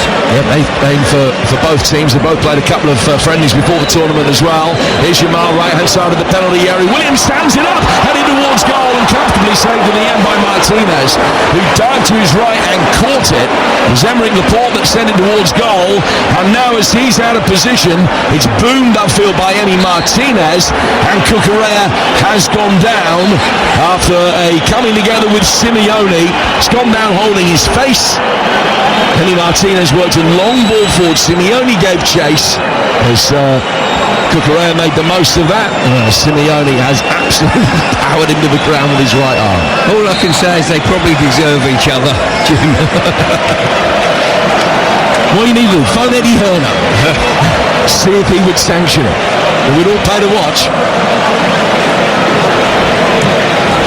Spain get the ball out with Kubasi. Down it comes through the midfield. Rodri's got it. And Rodri there, definitely a little drop to the shoulder, is able to bring it over halfway. Plays the ball away from Enzo Fernandez. Gets it out towards Pedro Porro. 0-0 in the World Cup final here on TalkSport with 8.5 minutes to go. Pedri plays the way that he's facing, back towards his centre halves, so controlling the pass and then working back for Laporte. Down from Williams, who was given a little tap on the ankles there by Molina. Pedri works it forward. Poor touch from Mikel Merino. Argentina winning it back as McAllister works it forward, and then Rodri has it coming together with one of the Argentinian players, is Alvarez, and his reaction, Fernandez, I beg your pardon, and his reaction has got him booked for dissent. Yeah, he's trying to buy a free kick. He was getting nowhere near the 1-2 that was played to him. Tried by the free kick, threw himself to the ground, and then petulance has got him booked. Hernandez, yellow card, Argentina. Well, no team ever in World Cup history has failed to have a single shot in the final. Argentina came here hoping to make history. Is that the history that they're going to be making? Of course, they could yet win. 7.5 to go, 0-0. Jim, they got the best player in the world in their ranks as well, and still haven't managed to fashion an effort. Best player in the world, I think the best player that has ever played the game. You wouldn't come to that prognosis on the strength of what we've seen here with the perennial threat of what could happen, of course. Argentina again taking the odd chance. It's reshuffled back four, able to play their way out of trouble. Headed forward by Laporte. Bounces down on the edge of the penalty area. It's Mikel Merino for Spain, working it out to the right-hand side. Recycled by Yamal. Back for Porro. Porro back to the edge of the centre circle. Kubasi. Down towards Laporte. 6.5 to go in normal time. Cucurella coming in off the left flank. Williams surely was given a shove there. It looked like it by the fullback Molina. The referee said no, and Argentina will bring it forward. And now Messi can fashion a ball out towards the right-hand side of the penalty area. Spain safely work it back through Unai Simon, who can clear through the midfield, and they then win a free kick, which has been taken quickly and smacked straight at the nearest Argentinian player. Slavko Vincic, the referees, just having to try and calm players from both sides down. 0-0 in the final, 6 to go. Yeah, a little bit of niggling there, as you would expect between these two. Both players on both sides getting slightly fatigued and just looking for that little edge. Because you know at this stage, Jim, whoever breaks the deadlock are world champions. Well, it really feels like first goal wins. Spain coming forward now. And they win another throw in an advanced position as a cross from Ferran Torres is blocked. And Lamine Yamal will come out to take it. And he's got Pedro Porro behind him. In fact, he just throws the ball underarm to Porro for him to take the throw. No thought, though, of loading the penalty area and launching one in. Just drops it short down the touchline instead. Now it will be played forward into the feet of Pedri. Spain a little bit deeper with Rodri. Injured in the last final, of course, for Spain. He went off at half-time. Cucurella. 1-2 between him and Laporte, the warhorse at the back of the Spanish back line. Now out towards Porro. Porro with a heavy first touch, but it's put past him by McAllister, straight out of play for a Spanish throw. Over on that right-hand side. 4.5 to go. Plus at least another 3, probably 5. But in 10 minutes time we might know who the world champions are going to be. Here Spain coming forward again with Williams. Williams tried to tease his way through. The drop of the shoulder was easily read. And Spain work it back and play it back to their goalkeeper again, with Unai Simon receiving it 5 yards outside the box and getting it forward out towards Pedri. 86 gone, 0-0. I'm thinking there'll be people sat in this stadium now that probably not football fans but have got a ticket for the game through hook or by crook or personality, that are looking at number 10 in the Argentinian shirt and saying, wow, this is the best they have in soccer, and be astounded by it. Are we writing him off prematurely? What could be his last international appearance, potentially. Certainly could be his last in the World Cup. Not a good way to go out at the moment. Although he won't mind if Argentina win. Ball play forward. Shot on the turn from Ferran Torres. Let the ball drift across his body. He's fired it wide. And significantly wide. I think Emi Martinez might have thought that had gone out of play for a corner, judging by his reaction. But it is a goal kick to Argentina. They're in no hurry for any of these restarts, as you can imagine. Still 0-0. The real heat out of this New Jersey afternoon is long since gone. And as the sun drifts away behind this stand, the west stand here at the MetLife, the shadow begins to extend across from the near touchline. But the vast majority of the pitch still bathed in harsh, unrelenting sunshine, even if it is not quite as hot as it was. Pedri's got the ball. And all of a sudden can bring it forward. 20 yards, 30 yards. Lamar wanted an early ball to be played. Receives it into feet. Plays it back for Laporte. Cucurella shows to his left-hand side. Laporte working the ball into the centre of midfield instead for Rodri. Now Pedri's got it. He can take it on the turn. Now will clip it right-footed towards the edge of the penalty area. And Molina didn't know whether to stick or twist. Williams will end up with the ball on the left-hand touchline. He works it back here for Marc Cucurella. Shock of curly hair. Lays it back for Rodri. Rodri back behind square. Porro coming in off the right-hand side from full-back into the heart of the midfield. 88 on the clock, 0-0. Goal now for Spain and the surely world champions. Just haven't seen Argentina offer anything at all. Forward they come. Spain towards the edge of the penalty area. Kubasi working him into the feet. It's half clear. Comes back out again for Porro. Porro to Yamal. Yamal trying to work the angle. Get a shot in off the left foot. He can't, but now he can turn away. Pirouette back onto his left foot again. Flicked out towards the edge of the penalty area. It's Williams.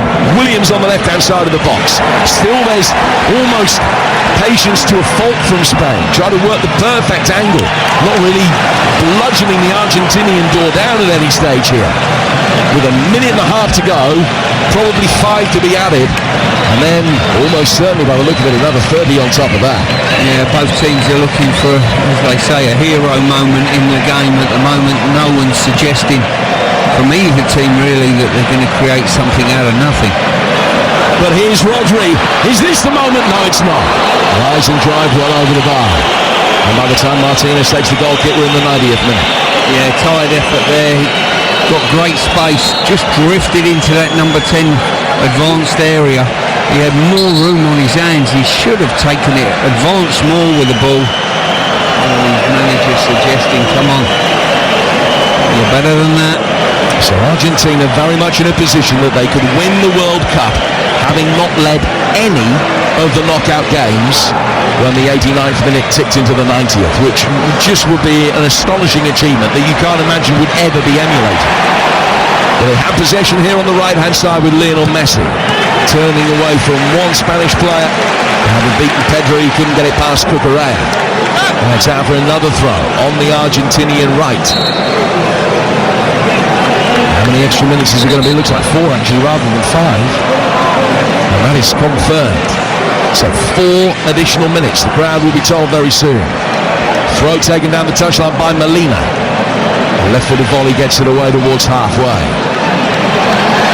Ferran Torres trying to roll his man back into him. And a free kick to Argentina. A rare chance for them to try and send some bodies forward here. Not that they do. With the Bannon, they haven't pushed the centre-halves forward to try and serve it up towards the edge of the Spanish box. So it's just worked back towards Otamendi. Otamendi to Medina, to his left-hand side. And Emi Martinez controlling the ball in the D. And one lucky moment as he fumbled a Dani Olmo shot but got away with it as it bounced off his right hand and went over his shoulder and wide. But apart from that, neither side has come close to scoring, really. Here Argentina come again. Messi, just a little body check on him from Laporte, and then the referee ends up wearing a crossfield pass. Argentina complaining at the lack of an immediate yellow card in Laporte as their diminutive Messiah ends up on the deck, and here is the free kick opportunity for Argentina, 30 yards outside the penalty area. Yeah, so just stood his ground really. Messi run into him. But it's an opportunity to feed the ball into the box and potentially get a winner that they certainly don't deserve. And they sense it. The Argentinian support has been tense and nervous. But they sense now, in the 92nd minute, 2.5 minutes of added time to go, that this might just be their moment. Messi, as he loves to do, just nicks a yard from the free kick. He's actually just worked it out towards Simeone on the right. Back for Messi again.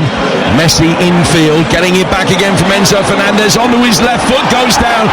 No chance, that's a foul. Argentina win it again, recycling in next phase in play. Messi's waiting. Alvarez, Simeone through the 6-yard box. And Unai Simon makes the save. Yeah, there's been a lot of these crosses that have just gone too close to the goalkeeper. That was another one as Spain were on the counter, Jim. 3 against 3 with Williams. He's got Ferran Torres ahead of him, and Martinez beats the effort away. Went for goal and glory and hit it aerially and centrally, and then Martinez makes the save, and then a really poor challenge comes in, and a yellow card is shown, and he's off. Enzo Fernandez dismissed. Second yellow card. He protests his innocence, but at the moment he is the 3rd Argentinian player to be sent off in a World Cup final. My first viewing of it, Jim, I don't think this is a sending off personally. I don't think We're looking at a replay again. Fernandez has gone into it. I'm not sure there's enough in there to give someone a second yellow and a sending off personally. We might disagree. I don't disagree. I mean, it was one of those that in real time, you could tell by the crowd reaction as they all let out a collective gasp. Yeah, this won't be overturned, in my opinion, but for me, this is harsh, and I've been no fan of some of the antics that Fernandez has shown, certainly in this half. He's got there half a second too late, and the ball has been cleared by the Spanish player just before the contact was made between the pair of them. But Enzo Fernandez hasn't gone in high. He has tried to stop his run, almost. But the bottom line is, at the moment, Argentina are down to 10 men, and there is no suggestion that VAR is having a look at this. In 1990, Monzon and De Zobbi both sent off. Only one man has ever been sent off in a World Cup final and ended up on the winning side, and that was Marcel Desailly back in 1998. Usually a red card spells defeat. It did for Zidane.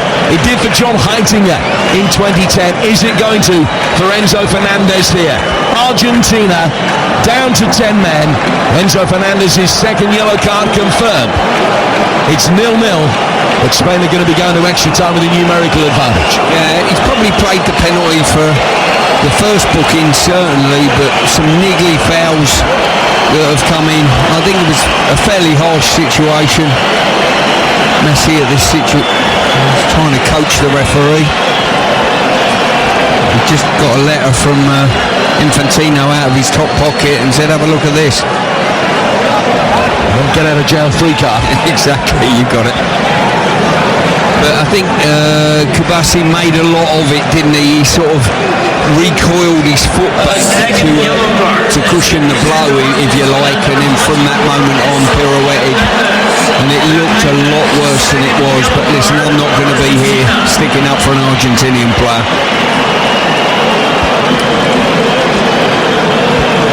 So play resumes. Kubasi works it to his left-hand side. Down it comes towards Williams. Back from him to Cucurella. And now back down towards Pedri. Pedri knocking it square. Coming forward through the midfield, Rodri. Rodri getting it out towards the Spanish right-hand side. Can they win it before he goes to extra time? Oh, he's just lost possession. Has Yamal, in keeping with his disappointing afternoon. Argentina try and get it away, give it away to Cucurella, and then Spain win a free kick just outside the D, left of centre. A chance to win it with almost the last kick of the day. Jim, and it was that man Paredes again. I mean, to be fair to him, he's not done too much. I think he's half tried to pull away from the challenge. No, he's had a kick at the ball, missed the ball and kicked the player again. There was no difference between that and the Enzo Fernandez challenge just earlier. Just the reaction of the player was a little bit more forthright. And our producer, Dan McCarthy, has pointed out to me as well, Lionel Messi, when he was speaking to the referee, was not happy that Marc Cucurella had gone over to one of the Argentinian players with his mouth covered. And Messi was saying that by the letter of the law now, that should be deemed to be in a confrontational manner, and that should be a red card offence as well. But nothing happened in the aftermath of that.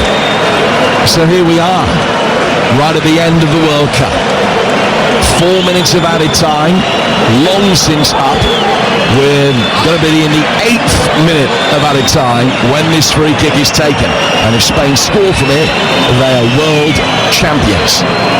Argentina down to 10 men, have everybody back inside their penalty area in a bid to try and defend this.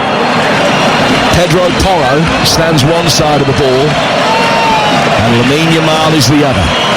Is the script written here for Yamal, the 19-year-old who has not been at his best today? But if he can hit in a half-decent free kick here, he will be a national hero from this point on. Could be Porro the striker.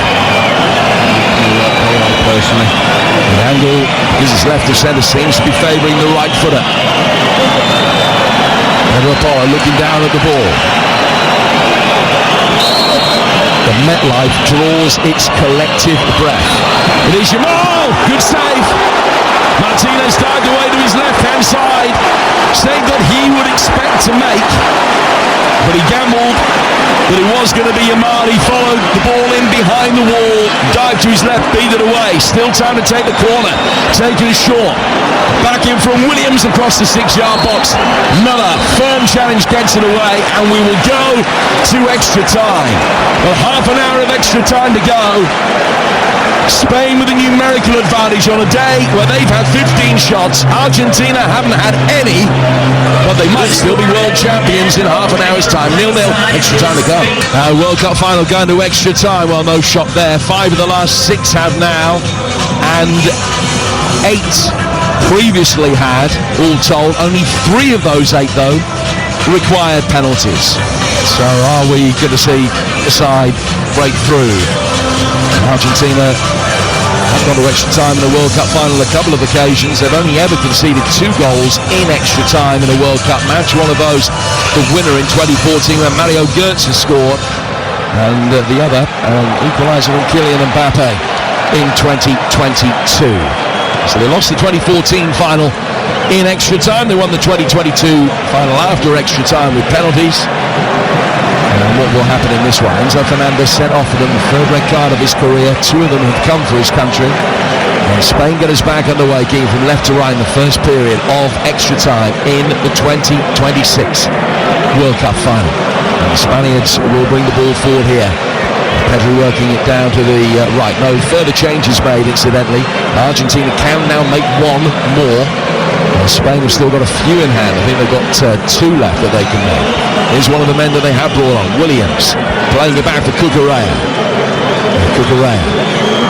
Flicking the ball to his right-hand side and then immediately spinning to try and get the return ball from Pedri. Wasn't forthcoming. Goes back instead to Laporte in the midfield. Kubasi will come forward. Now it goes down to the Spanish right. Lamine Yamal laying it back. Just outside the penalty area is Pedro Porro. Back for Yamal. Yamal into the feet of Ferran Torres. Getting the return pass. Pedro Porro. They're sending really, really deep Argentina. They have to. And then there's another coming together, and Porro's gone down holding his face, but he has been judged the guilty party there. A free kick given against him in Alvarez's way. It's 0-0 in the 2nd minute of extra time. And here is the former England captain, Stuart Pearce. Yeah, Spain on the build-up now need to get extra players in this in the front line. 4, maybe 5 if they can, and then look to feed the ball into them. Up to now, they probably haven't had the ascendancy in numbers in the box when they have got forward. With Argentina being a man down, they've got that opportunity to do so. So only Martinez taking this free kick. Sends it forward towards Paredes. It's just gone straight past him and out of play for a Spanish goal kick now that Unai Simon will take. I thought he was going to be low scoring, but I would have found it utterly inconceivable had you told me that Argentina wouldn't even have a shot. On our score prediction at the start of the tournament, how many goals will get scored in the tournament, Jim? Yes, the ball comes down towards Ferran Torres. He's got it on the right-hand side of the box. Back from him to Yamal, but not with the care that was necessary. And Argentina will bring it away. Yeah, you fancy quite a few goals in this tournament. I think we worked out coming into the final. As Spain will bring it forward here. Left-footed ball in, good save Martinez. And had Williams been able to get a stronger touch on that Pedri cross, he might have been able to divert it past the goalkeeper, who in the end just flicked up a right hand and was able to make the save. They're getting closer. Yeah, they are. As I say, you can't help think that Williams has got no contact on that, if any. Oh, he's got to do a lot better than that from there, really has. Argentina just happy to break the game with a succession of free kicks once they wrestle possession back from Spain.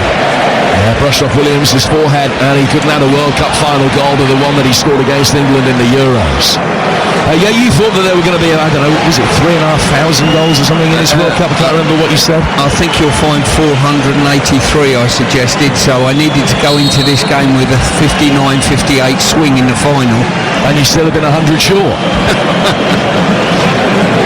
There's a goal kick that will be Taken away to our right by Emi Martinez, who's made more saves today than any other goalkeeper in any of the games in this tournament so far, with the exception of Curaçao's Eli Rome, who made 15 for the Gavagatsman against Ecuador.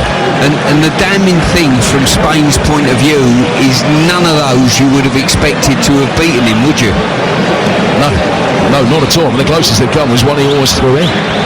They're going to make another change in a moment of the Spaniards, but they will bring the ball forward here. Looks like Zubamendi will be the player introduced. Rodri clips it forward. It's looped up. Marino's not been able to have any influence really since coming on. He's trying to get in there. Argentina work it forward towards Messi, who's playing up front on his own now. It's a 4-4-1 that Argentina have gone with since Enzo's red card. Messi is cutting a very isolated and pretty disconsolate figure. Pedri to Rodri, back to Pedri, and now to Kubasi. Couple of options to his right hand side, including Lamine Yamal, who's slowly being able to have a little bit more influence. Rodri again, aerial ball out of the substitute Williams, who brings it under control, darting in from the corner of the penalty area, can't find a way through, should be easily cleared, and one back by Laporte as Argentina look to break, and it's ricocheted away off Simeone and straight out for a throw that Spain will take, but inside their own half. And I think it's the first time that Argentina have been in Spanish territory in the 5.5 minutes since Enzo was sent off. Yeah, don't hold your breath. Ball's just gone back into Argentinian territory and Spain won the attack again. 6 World Cup finals, they won 3 and lost 3. Will they be able to win on this one? Marino trying to get in there. Martinez is beaten. The whistle goes. I think the offside flag is up. Well, the referee very quickly curtails the Spanish celebrations. Maybe saw a push. Williams wheeled away in delight for a moment, but Emi Martinez has stayed down, and there's very little suggestion that the VAR is going to overrule the on-field decision here. Yeah, I think the referee's seen a foul, and I think it was Moreno who was stretching for the ball. I don't know what. I'm not sure I've seen a great deal in anything that has gone on in the action there. Obviously, I think it's Otamendi who's launched himself to the floor, and Paredes, one of the two. I'm not sure about this, you know. Well, the only thing I can think of is that as Marino has made an attempt to play the ball and has missed it, he's gone down with his left foot on the top of the foot of Emi Martinez, and maybe it's been given for that. But it appears pretty soft, to say the least. Yeah, it certainly does, and time has elapsed now, and it don't look as though anything's getting overturned from this moment. Well, Otamendi was the other player that was down, and it didn't look as though there was any infringement there at all. We're having another look at it. The ball was played forward into the feet on the edge of the penalty area. Otamendi is tumbled to the deck as Marino tries to shield the ball and get past him. You think he's fouled him? I think Otamendi's suggesting that the way he's launched his right leg in the air, I think that he's suggesting Moreno has trod on his foot, which is a pretty light affair for me, but there you go. So Mikel Merino makes his way back down towards this near touchline. The Argentinian goalkeeper Emi Martinez is receiving treatment, and so De La Fuente has called his players over so that he can assess what has happened in the first 5 minutes of extra time and tell them how he believes they can improve and get the job done here. They are about to make a double change, and they're going to bring Eric Garcia on at the back, the former Manchester City man, and Zubamendi will come on as well, who came on for extra time in the Champions League final. We're hoping that this one ends in a more positive manner for him. So a double change for Spain. I don't think there was ever any suggestion that Emi Martinez wouldn't be able to continue for Argentina, and he's spotted the ball down here in preparation for a free kick that he would take on the edge of his own box. So Laporte is one of the Spanish players that has come off, and he's going to be replaced by Eric Garcia. Spain substitution. Double substitution. I want to point out at this stage, Jim, that this game started at 3 o'clock and we're now just gone 5:30 in the evening. This could be the first 3-hour football match, maybe longer. Yeah, because we've still got 21 minutes of play, plus stoppage time, and then penalties. And then probably the Muppets coming on again. And then I think Justin Bieber's taking one of the penalties. And so on and so forth. Still, we're waiting for the first real significant moment. Spain working the ball forward here for Williams. 10 men defend it well. Cucurella on the back foot very quickly. Crossfield ball cut out there by Marino for Spain, who will now be able to bring it forward again there in Argentinian territory, unless I tell you otherwise, really. The ball worked in by Yamal, emerging from the shadow. Dean Zubimendi, the Arsenal man, finding Cucurella of Real Madrid. Back towards the edge of the penalty area. Straight ball clipped forward. Otamendi can volley it away. The 38-year-old dealing with the threat. He will try and release Messi, who in trying to wriggle his way through has fouled his man. Still had a pop at goal from 60 yards that he put wide. There's going to be a free kick to Spain just inside their own half. Yeah, and I think what Spain need to do is just put more men in the build-up, in the front line. At this moment in time, they're just four there. I think even Cucurella should be up there and just trust the players behind the ball to feed them the ball. At the moment, I see too many of their players behind the ball. Here is Cucurella near the edge of the penalty area. Williams back outside the box again. Marino waiting by the penalty spot. Might have been offside, it had been clipped forward. Comes instead towards Porro. Everyone back for Argentina. Good ball in. Williams didn't attack it with any real conviction. And it's headed away easily by Medina. Back outside the box for Spain to come again. 100 played, 0-0 between Spain and 10-man Argentina. Lorenzo Fernandez was dismissed. 20 minutes left in the World Cup final here on TalkSport. It's Kubasi coming forward. Feel better about pulling the trigger. Plays out instead towards Yamar's attack against defence even more so than ever before. Yamar trying to fashion a shot with the inside of his left boot, high and wide and far from handsome. Out of play, goal kick to Argentina, who will make another change. Alvarez coming off, and Senesi, who recently moved from Bournemouth to Tottenham, coming on to replace him. So they've taken another forward off and put another defender on. Yeah, we've seen that tactic before not so long ago. Will it have a similar sort of desired result? And just the 1-0 draw after extra time in World Cup final history, which was Brazil against Italy here on United States soil back in 1994. We have had games at 0-0 at this stage that have been settled though before penalties. Argentina lost the last of those. Are they going to lose again in heartbreaking late style? Spain working the ball forward on the left. They have won a World Cup once before, back in 2010, and they beat the Dutch in extra time after the Dutch had been reduced to 10 men. So is history going to repeat itself for De La Fuente's men? La Roja on the front foot here. They've got it with Zubimendi to Pedri, bypassing Cucurella, getting it out towards Williams. Right-footed ball in, and the header goes wide from Marino. Well, he's proved to be such a specialist of late goals in this tournament, and he strolled onto the cross, threw his head at it, and flicks it wide. Yeah, as I say, they've got 2-on-2 in the box there. Lost his man totally, Moreno, and just could not get enough on it, and it sailed 6 inches past the post. That's what they've got to do.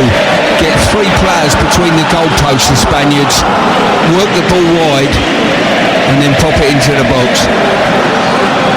Porro getting it forward. As it bounced on the edge of his penalty area from an Emi Martinez goal kick. Zubimendi brings it into the centre circle. Pedri diverts the ball to his left-hand side. Eric Garcia to Cucurella. Now out towards Williams, coming in off that left-hand touchline. Cucurella's Curly Barnett bobbing behind him as he makes his way towards the edge of the box. Down it comes towards Yamal. Yamal square across the edge of the area. where Pedro Porro finds Pedri, back down towards Williams, is having a good effect on this game now, cutting in onto his right foot, wants to unleash. It was a poor effort, but Paredes could block. Argentina will get it forward quickly, and they found Messi. Great first touch from him, and scoop with the top of the left boot out towards the far side. Cucurella not taking any chances, leans into his man. Referee says no foul. Simeone went to ground looking for it.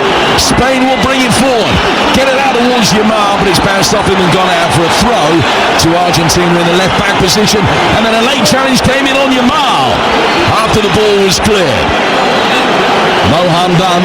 It just threatened to boil over again as Simeone sprints up to the referee because he felt that Cucurella fouled him. And there's a bit of calming down to do here for Slavko Vincic. Yeah. In favour of Cucurella, he is the one who had his eye on the ball. Simeone knew exactly what he was doing, just going to take the player out and let the ball run. And every trick in the book will be coming out now. Slow the game down, stop possession of it, get a reaction from the Spaniard.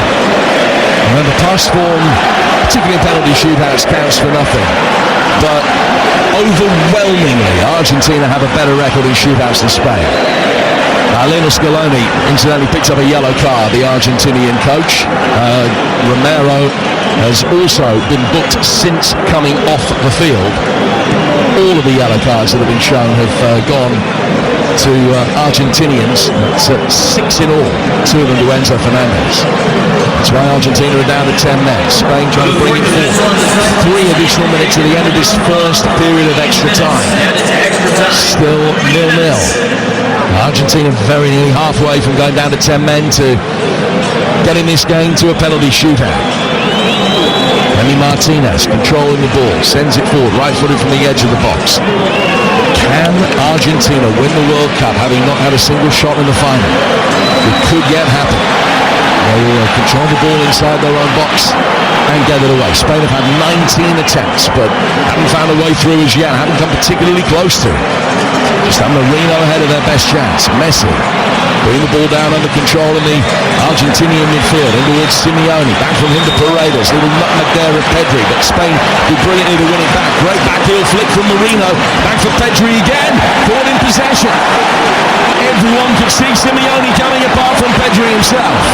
Messi's got it now, wriggling into space in the midfield, sending it down the left-hand side, trying to get Noel Molina forward, and across comes Pedro Porro to put it out of play for an Argentina throw, level the edge of the Spanish box. No word, they can see the goal.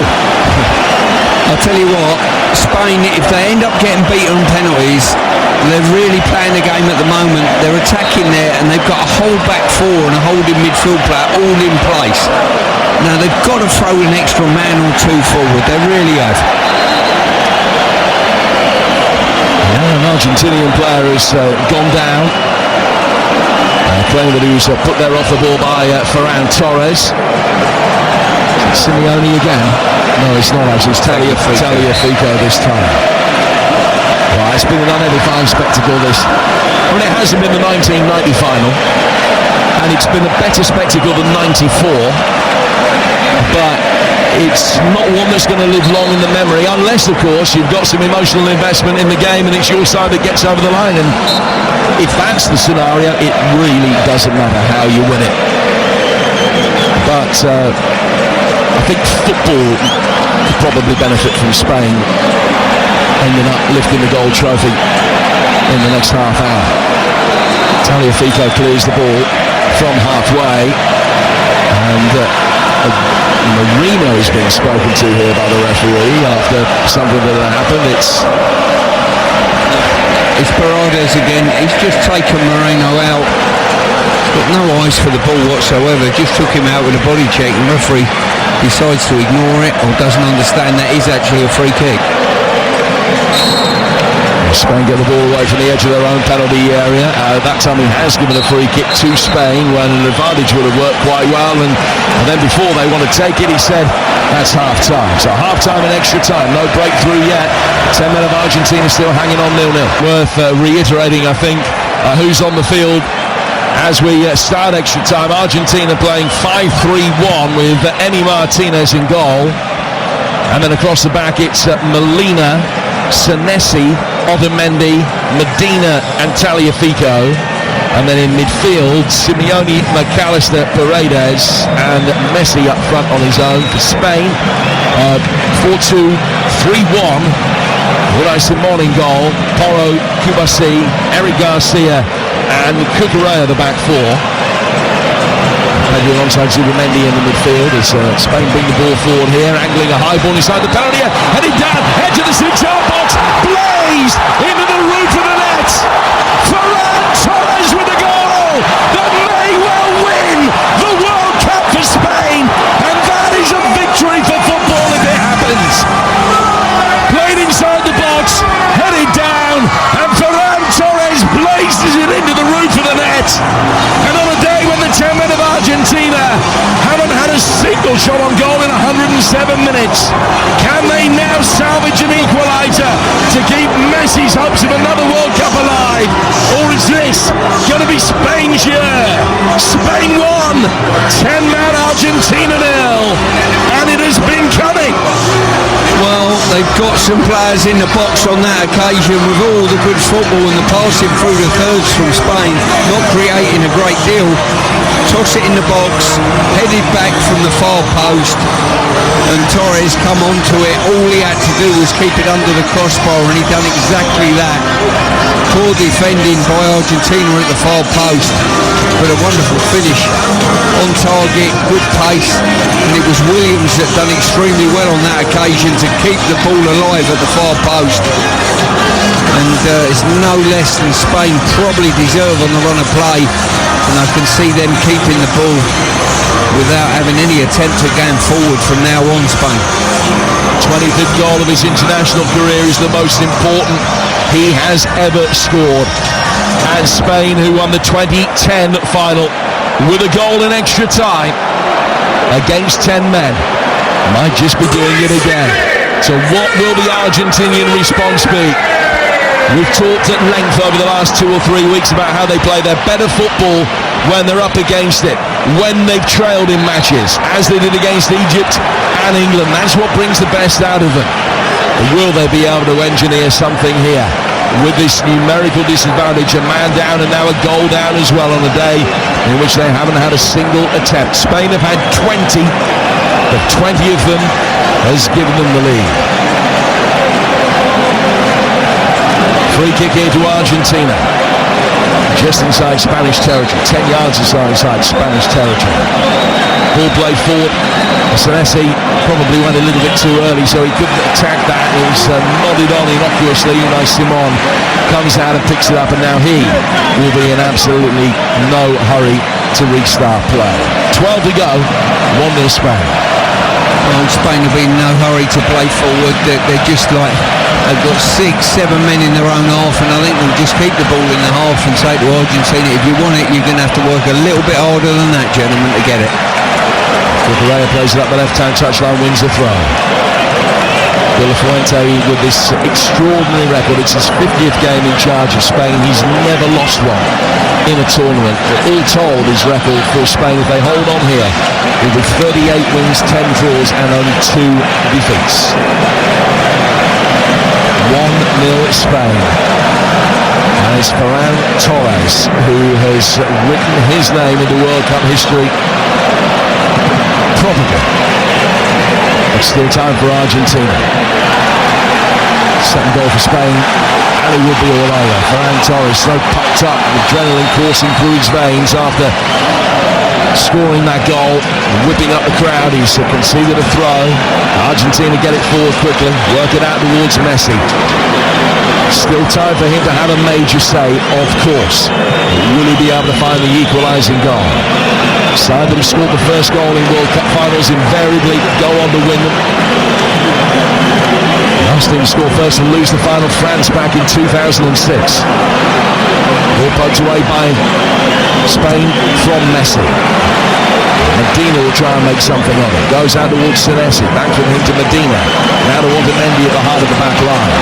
Coming forward into Spanish territory. Paredes getting it forward for Alexis McAllister.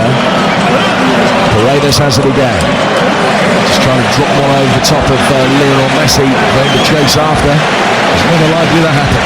Simon will pick it up, and there are 10 minutes to go. 1-0 Spain. Yeah, it's just a game of possession now, and Argentina have got to come out. They've got to start chasing. McAllister's just gone through Cucurella. Free kick, nothing more. So a little yellow card has been shown. It's on his way past. I'm not sure. The reaction of the players all the time creates the cards that come out at the moment. I'm not sure. In McAllister's defence, there was a deal in that. Spain won't mind. Break a play. Goal from Ferran Torres, isn't that? He makes him only the 5th substitute ever to score in a World Cup final. The last one to do it was Mario Götze with the winning goal against Argentina in the final 8 years ago. 12 years ago. So it's confirmation of McAllister, a yellow card from 30 seconds or so ago. They've given another free kick away here, which has been taken quickly over on the right-hand side. Worked forward through the midfield of Pedri. Argentina just struggling to get any foothold in this game, trying to get any possession. Marino drawing McAllister towards him, was able to get it away. He knew he was going to get clattered, but wore it well. Back he goes out towards Porro, to Marino, and towards Pedro Porro again on the Spanish right, getting it forward. Inside the centre circle, Spain working into the feet of Ferran Torres, who then plays it back towards Cucurella. Cucurella to Williams. Cucurella again. To Williams again. So Yard is selling from the left-hand side. Heart of the midfield, there's plenty of space for Spain. Argentina forced to try and drop off them. Lying behind the ball at all times. Messi paying lip service of dropping back will be hugely disappointed. Not at the way this afternoon has gone, but his lack of impact. Williams, left-hand side of the penalty area, takes the ball down towards the corner flag. Little back heel flick from him, looking for Cucurella. The flag was up, and Williams has conceded the free kick. Argentina will take it down by their own corner flag. The time very much against them. 7.5 minutes for them to find an equaliser. Yeah, and I don't know where that equaliser is going to come from. I really don't. The energy levels are flat. Probably the best opportunity. Get it in the opposition's half. Throw yourself to the floor, get a free kick and load the box up, potentially. Spain with an opportunity to win the World Cup without trailing in a single game. And we've got an opportunity to make it safe here. Ferran Torres is through, slotted in the bottom right-hand corner, but the flag comes up as Stuart Pearce anticipated it would. Just needed to hold his run there. Argentina held the halfway line. They took a gamble, and he just went slightly too early, lent into it. Thought he scored a second, thought he made it safe. Still no real sense that Spain need a second goal. Argentina win the World Cup from here. It'll be a very dramatic conclusion. Down to 10 men since Enzo Fernandez was sent off right at the end of the 90. Ferran Torres has subsequently scored. Argentina still without a single attempt. But we've got a free kick here just in Spanish territory. The Paredes will stand over. Messi makes his way forward, Simeone too, McAllister is there, Otamendi coming forward to try and attack this. We're not able to create anything from open play, so this would feel like being the most potentially profitable avenue. Free kick is played inside the penalty area, didn't even get to the edge of the box before it was easily headed away. And the Argentina players have got to retreat. The ball's gone back for Emi Martinez. Plays it forward towards Paredes. Out of the left, Tagliafico would be well advised to try and serve this forward here.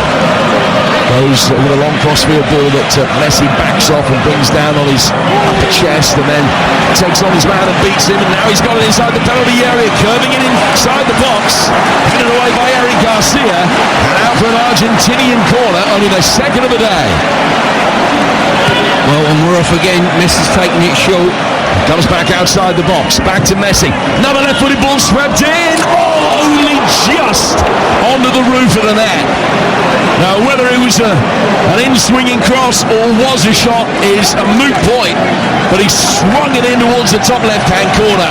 And Unai Simon, backpedaling quickly, was really relieved to see the ball just kiss the top of his net. I never thought I would say this after the semi-final with some of those crosses he put in, but I think the cross that he got horribly wrong there. Has officially gone down as an attempt. So it's Argentina's first. And he was coming the 115th minute, but I'm with you, I don't think that was an attempt necessarily. Clearance from Emi Martinez. Argentina doing their best to try and get a little bit more possession. Leading themselves up into a potential counter-attack all the time they have to. Oh, Williams has just ghosted past his man and then has kicked it from his left foot onto his right and straight out of play for a goal kick. What in goodness name was he attempting? He was trying to show off, I think. I don't know what that... If he was going to do that and cross the ball, he surely had to do it right to left rather than the other way round. That was woeful. So still Argentina are in it, living to fight another day with 4 minutes to go. 1-0 Spain. Ferran Torres the match winner at the moment. Messi is staying forward now. Argentina's done really well with Simeone chasing a lost course, keeping it in. Working back for Messi. Cut across in left-footed effort, was well blocked into the penalty area. He's knocked Marino off his feet and play's going to have to stop so that he can receive any treatment that's necessary. Really good play by Simeone chasing a lost cause there. Setting it up for Messi and he blasted it towards goal. And Marino stood and he winced and he flinched and he knew it was coming his way, and it is brave in the extreme. It certainly was a brilliant block. He's got out to the edge of the box, put both arms behind his back and said, I'm just going to have to take this wherever it hits me. Messi got a fantastically clean strike on the ball and hit him straight on the forehead. And this will be interesting to see where the referee restarts this. It was near enough in that corner flag area, Jim, wasn't it, on the left-hand side? Well, the ball is still down there. But Marino might need a fair bit of treatment first. Yeah, there'll be no hurry. If the shoe was on the other foot. The Argentinians were taking eternity on the restart. I'm sure Spain will do exactly the same. Messi looks forlorn. The camera has barely been trained away from him, as you can imagine. Certainly not at the point yet where there are tears in his eyes, but I think those eyes will be glistening in about 5 minutes' time. We should have 3.5 minutes left to play when we restart. Marino has been helped back to his feet and actually he's been able to trot over to this near touchline. He's going to be able to continue without the need for a concussion sub. So the referee's picked up the ball from the corner quadrant. Where is he going to restart play? He's going to give a drop ball Argentina's way, is he? About 3 yards in from the left-hand touchline, 10 yards from the corner flag. Yeah, they had possession of the ball, and off they go again. Let's play back towards McAllister. Marino comes back on. 10 men of Argentina trailing 1-0. Probably 3.5 minutes left to play. So 90 seconds plus 2 to be added, I would guess. Maybe 3 to be added. Spain can smell the finish line. They can smell the ticker tape welcome. But they're not there yet. Emi Martinez crashes it forward.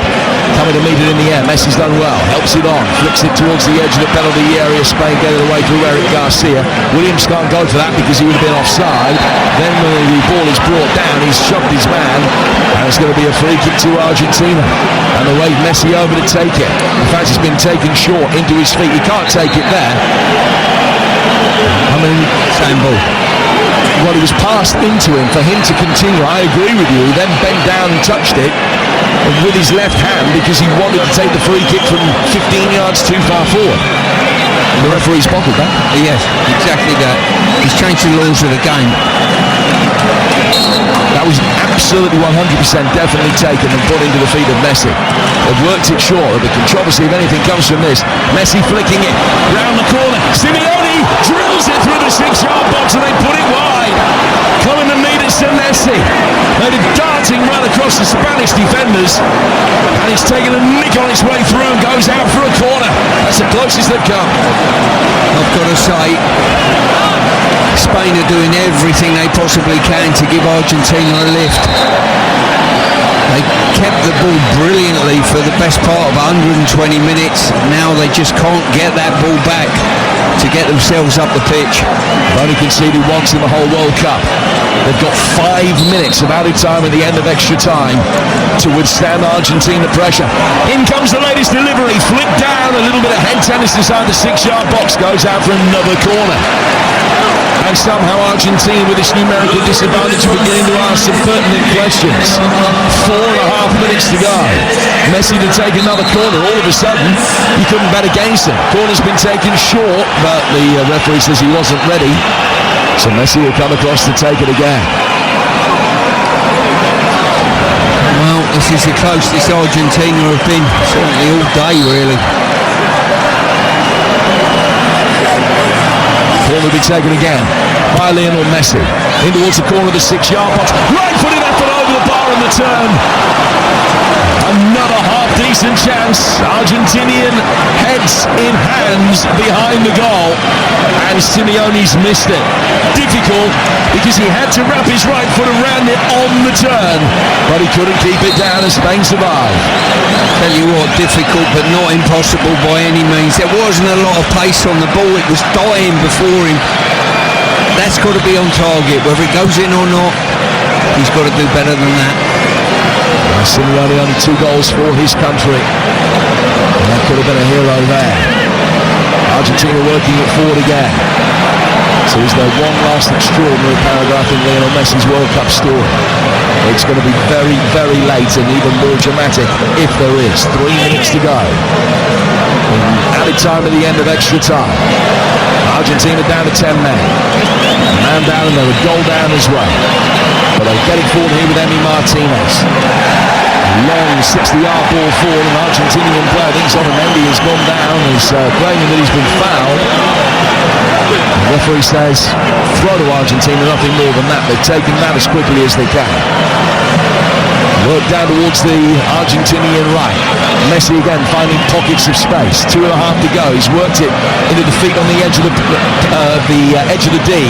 Back he comes towards McAllister. Now played by Paredes. Out of the Argentinian left again. Spanish holding on. They have a player go down on the edge of the penalty area after a challenge off the ball. And the referee is giving him a free kick. I think it's Kubasi who's gone down. Simeone races out towards the touchline to retrieve the ball so that Spain can't indulge in too much time wasting. Unai Simon will trot across to take this free kick on the edge of his own penalty area, and there are barely 2 minutes left in the World Cup. And Spain are on the verge of winning their second World title. Yeah, Spain are doing the opposite to what they're good at. They're kicking the ball forward, launching it forward. They just need to drop off, get possession of the ball and play their normal game. Launch long again. Spain winning the seconds. Turn it over the top. Messi destined to be on the losing side in a World Cup final for the second time. It's hooked for by Senesi. Played down towards Lionel Messi. It's going in the midfield. It's a free kick to Argentina. And again he's going to try and nick a couple of yards. He'll take it from inside the centre circle. He's just dropped it over the top. Should be easy for Simon. Comes out and catches it. And Spain are probably barely a minute away now. The referee's decided to count down the goalkeeper. At the other end, Martinez took about 30 seconds on the ball earlier. No mention of a countdown. Spain get it forward again. Williams urged by his teammates just to take the ball down towards the corner flag. Spain take possession, but gone back for Cucurella. Cucurella to Eric Garcia. Through the midfield and out towards the right-hand side for Pedro Porro. 45 seconds to go, plus whatever is deemed necessary at the end of the additional 5 minutes. Cucurella getting it for Ferran Torres onside. Just walks onto it. Barely at trotting pace by the time he then tries to get the ball forward. Cucurella caught his man, he has. as there's a free kick to Argentina, one last one. 5 yards inside their own half. They will get it forward as quickly as they can, and they've got to score from this.